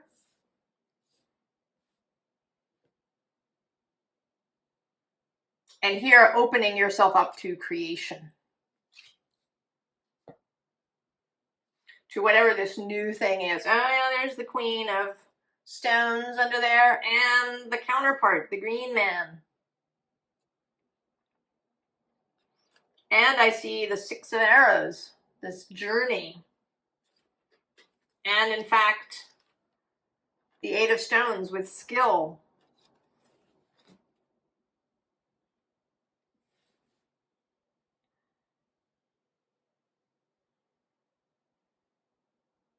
So by releasing any held resistance,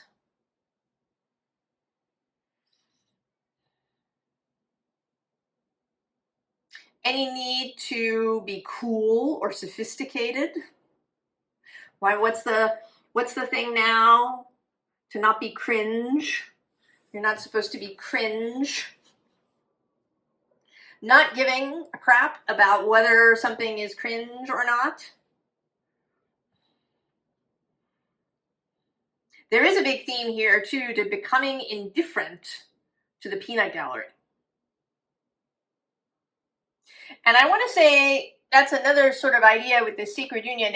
It's bringing to mind Brene Brown, and she talks about having a little piece of paper that she carries around with her that has 6 names on it, that are the names of the people whose opinion she really values and cares about.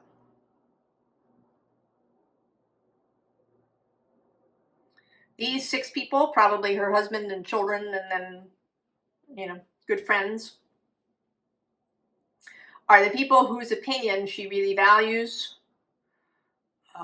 She wants to be seen with approval by these people, that they are what's important. That the opinions of others are not her concern. And Aquarius is this, right, has this dichotomy of individualism,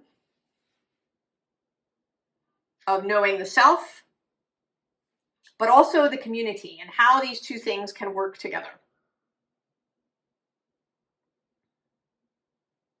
That one can absolutely be oneself, have one's own integrity, and also be cognizant of the group. That you can make choices holding both of these things together.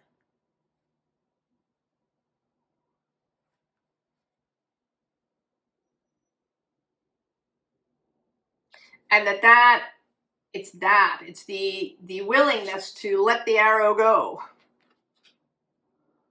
no matter what direction it's pointing, because you know that this is a heart's desire, the water of life.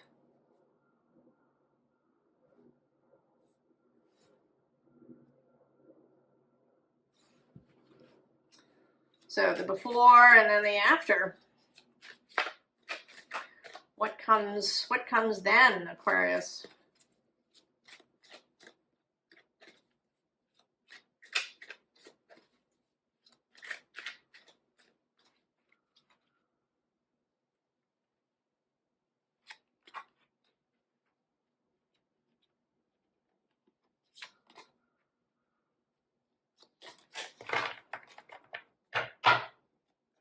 Ah, stag. Strength in this deck. And the Three of Stones, creativity. Oh, the Two of Stones with challenge. Five of Vessels, ecstasy. Oh, and the Hooded Man, the Hermit. Here, carrying the star in his lantern. So really good stuff. Creativity. You know, an interesting challenge, not an aggressive or angry challenge, but right, the challenge of creation. Who's under the stag? Oh, yeah, the Four of Arrows, the Four of Swords, the calm, and then we have the Eight of Bows with this Hearthfire, the group, the ability to be with the group,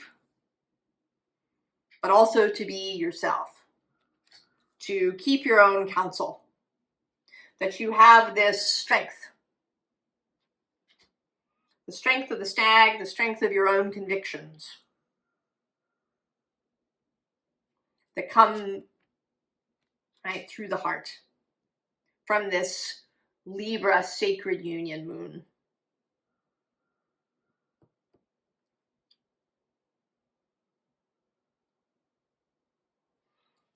Oh.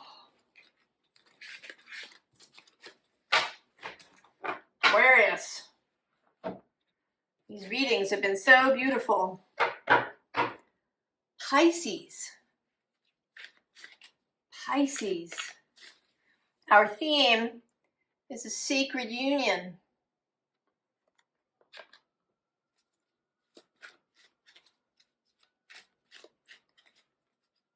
Pisces. There's been all kinds of releasing of resistance and becoming indifferent to the peanut gallery and choosing love, seeing with the eyes of love,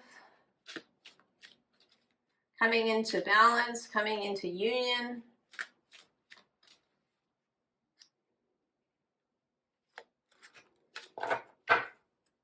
Oh, resilience for the third time. The path underneath.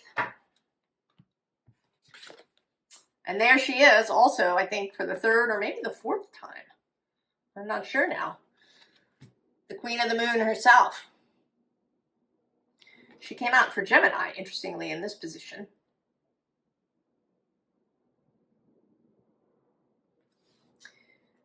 The choice, the choice, and underneath this resilience is wisdom.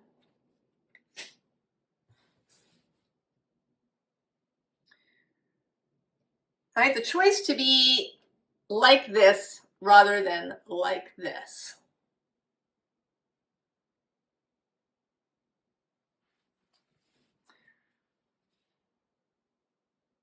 Dropping all this stuff. Shame, grief, the peanut gallery, all of these things that we carry around as human beings. There is such an energy of opening, of possibility. It began in this eclipse season, and I feel like it's gaining momentum, or the door is opening wider, and that it will open wider and wider until we reach that moment on February 20th when Saturn and Neptune perfect their conjunction.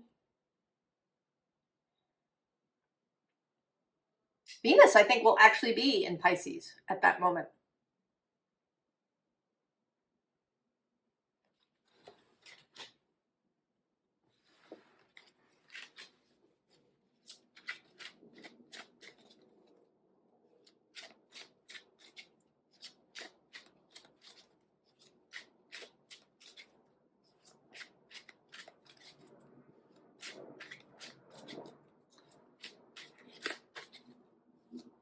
freeing, a whole fresh look at things.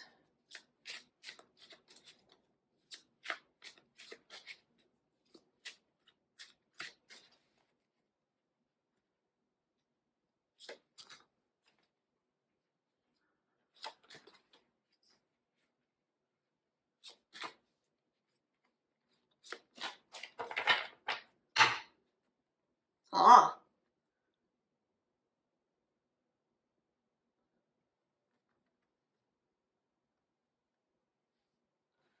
The Four of Pentacles.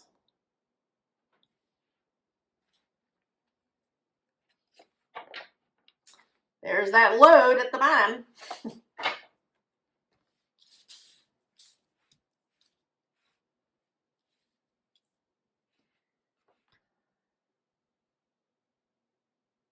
You know, this feels like she's actually doing magic here. That she's taken this pentacle, and we see this circle of light around it. That she is performing magic.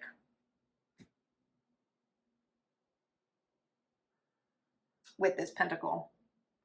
Below that is the Page of Swords. The Knight of Swords.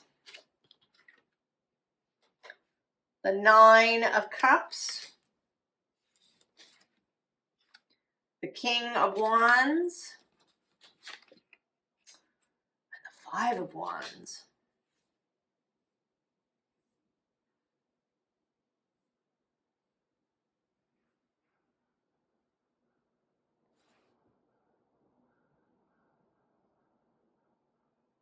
This feels too very much like a release from all of these wands.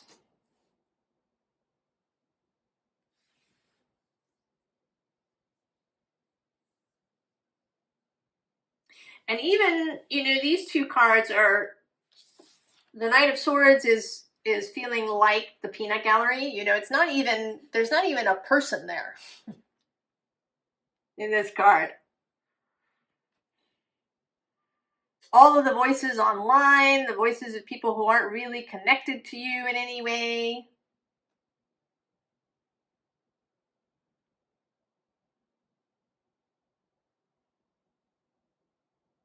Just the general noise of the world. There isn't even a person attached to it. And then this need to, you know, to stay perfect, to stay in balance, to, it might even be a need, you know, to be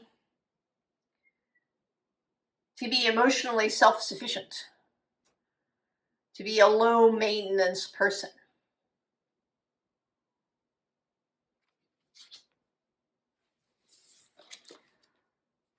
And then there's this King of Wands. And I don't know,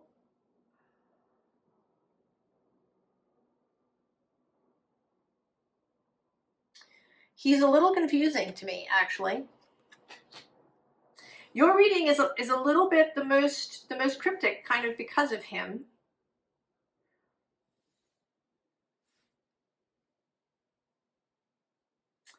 I want to know more about him. Tell me.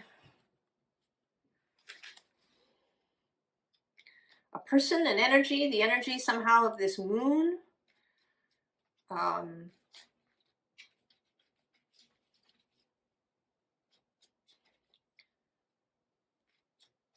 There's something very intense about him. He's insistent. He's not going to go away.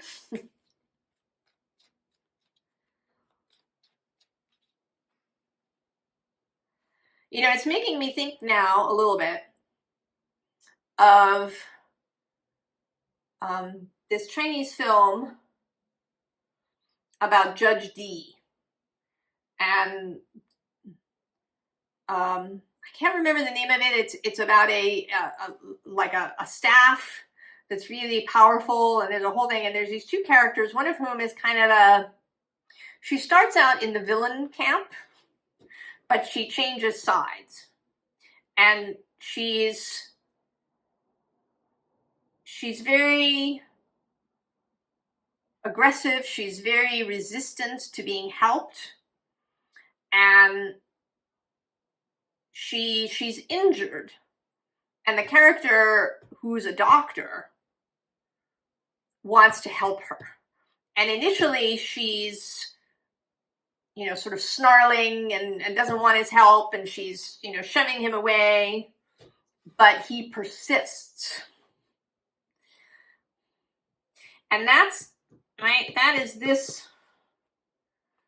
this energy.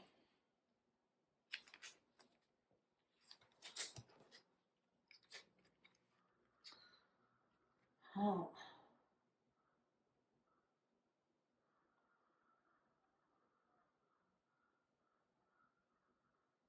I think I want to do it this way.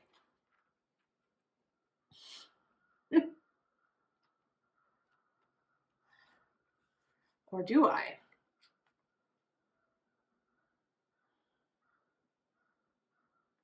I don't know, there's a leaving here of what is complete, but then there's this devil energy.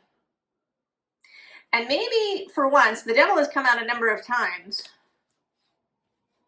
I don't know, who's on the bottom? Oh, the Eight of Wands.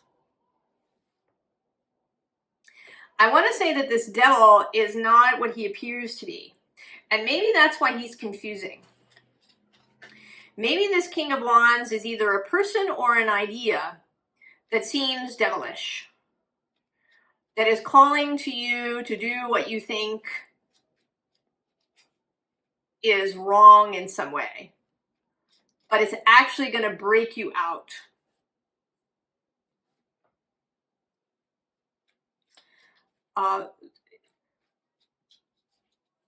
You know, there's a sense of being in prison and somebody showing up to let you out and opening the door and saying, come on, let's go. And you saying, oh, you know, I don't think I should go. I think I should stay here.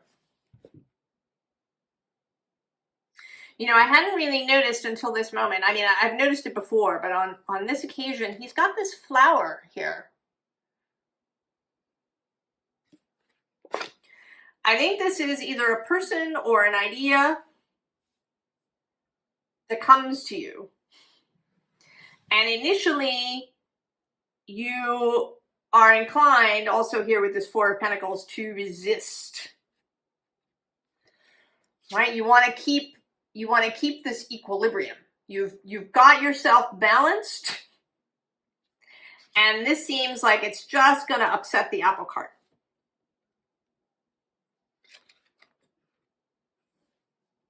But that's what we want. We want to break out of this.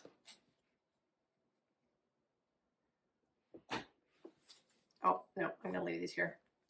I've been putting out a second row for what is to come next. Ooh.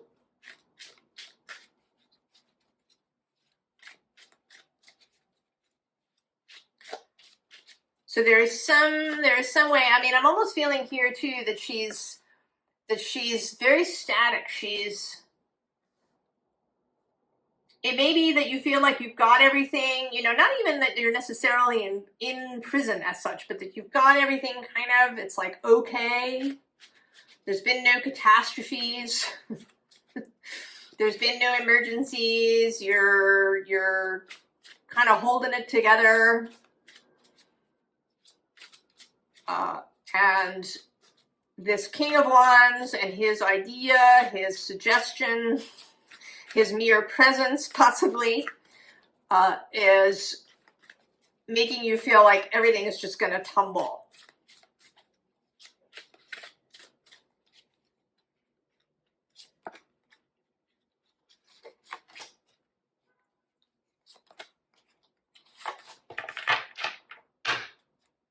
Oh, and there it is. The Ace of Cups. Showing up, I think, for the 5th time. The Hermit, also a repeat visit. The Hierophant. The Seven of Wands. And the Lovers.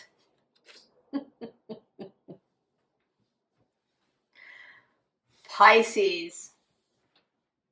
Whoever or whatever this King of Wands is absolutely going to free you. I think that you've got this sense that everything is it's balanced. You've got, you know, you've been carrying this load, but it's okay. Under this wisdom is attraction. And then I'm also going to say the unexpected. Oh, and there's change. And also I'm going to go one more with abundance. Stop there.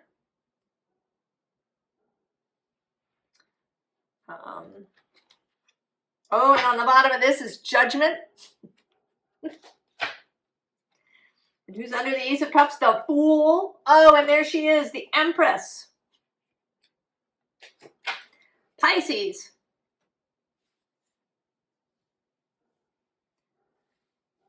It may seem a little scary. Follow him or it. Let the change happen. There's probably going to be, I'm going to say there's going to be a little bit of fallout, perhaps. There may be things that feel like they're going to get dropped. But we're not talking about chaos. I mean, we have the Hermit and the Hierophant. Authority, power. I mean, this is a very sort of magician-y feeling Hermit.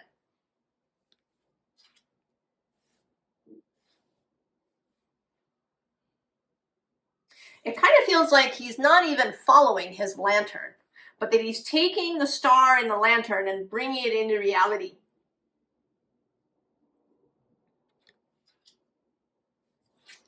Personal authority.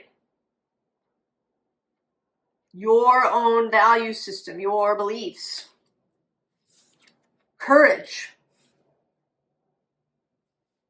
The ability to go your own path.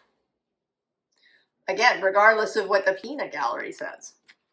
The ability perhaps to lead. And then the Lovers.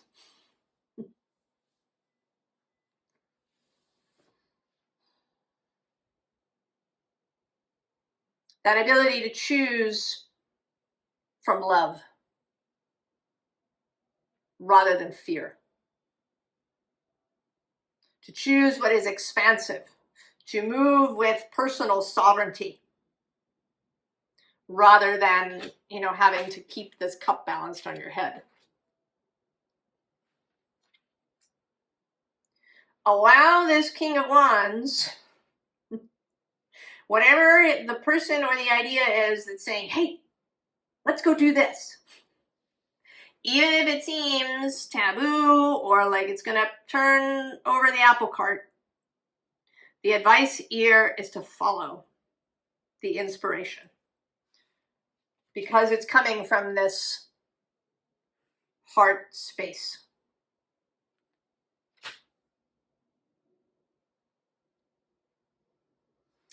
Pisces.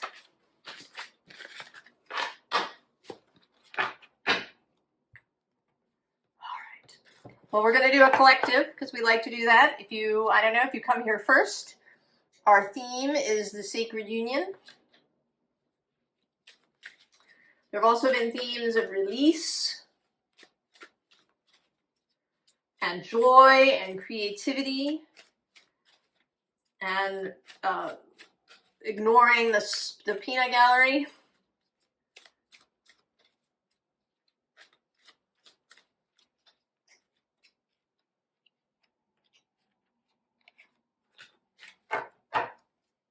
Oh, darkness. Underneath is assessing.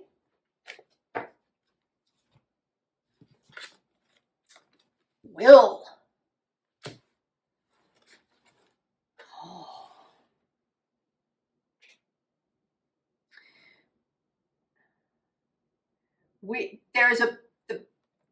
So the moon is about to move from in front of the sun. And when that happens, the ability to act will be there. If you've been waiting for inspiration, if things have not felt, you didn't know which way to go or what to do, if you've been confused or stymied or blocked or bored, that is about to change.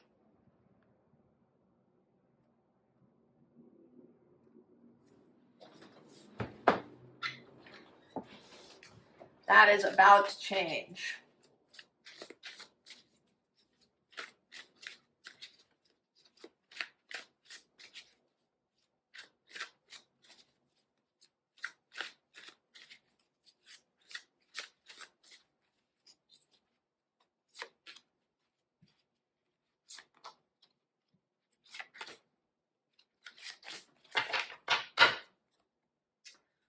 The Two of Pentacles, yeah, that I often sort of think of the turning wheel on the computer when you're waiting for something to complete. And there's the star has been showing up all throughout the readings. The Princess of Pentacles, the page. Judgment. The Ten of Pentacles. And Transformation. Okay, so there's the story. We've been waiting, it's been buffering. Oh, and there's the Empress, Venus herself, in Libra for this moon. And actually below her is this Ten of Swords, which always feels to me like you just need to move one of these swords and the gate will open. And the Nine of Wands on the other side, kind of staring at this Ace of Pentacles, which has been coming out as well. So it seems to me that you've been staring at this. And this gate has been on the other side.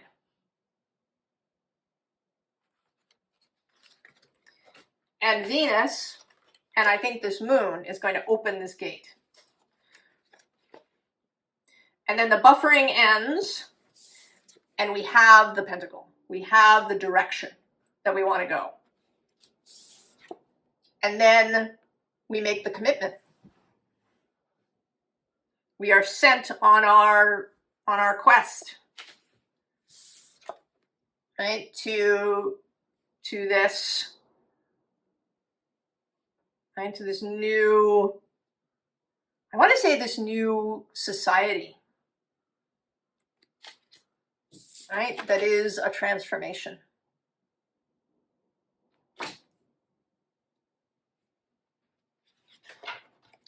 This is an opening. It is an opening for things to really change.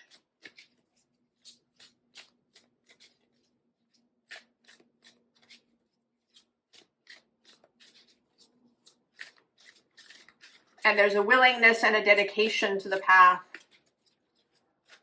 that are required.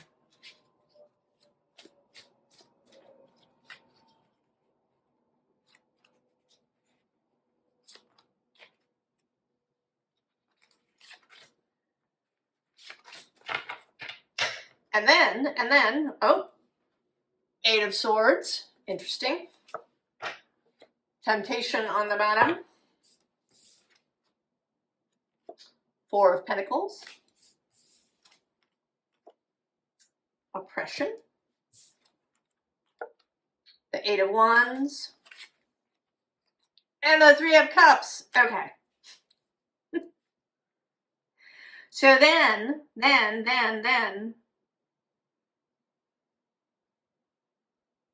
we release others. What's under the Eight? Oh yeah, there we are. The Magician. Those of us who choose this path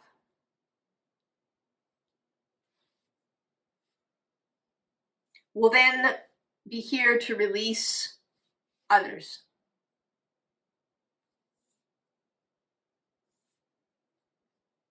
to create this beautiful, beloved community.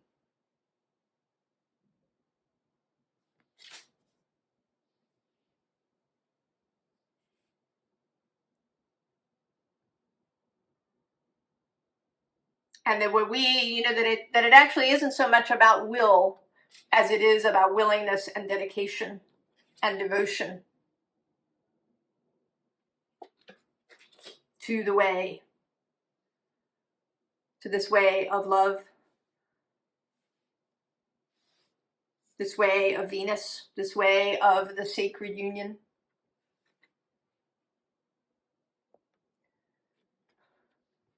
My battery is almost empty. To this way of the sacred union.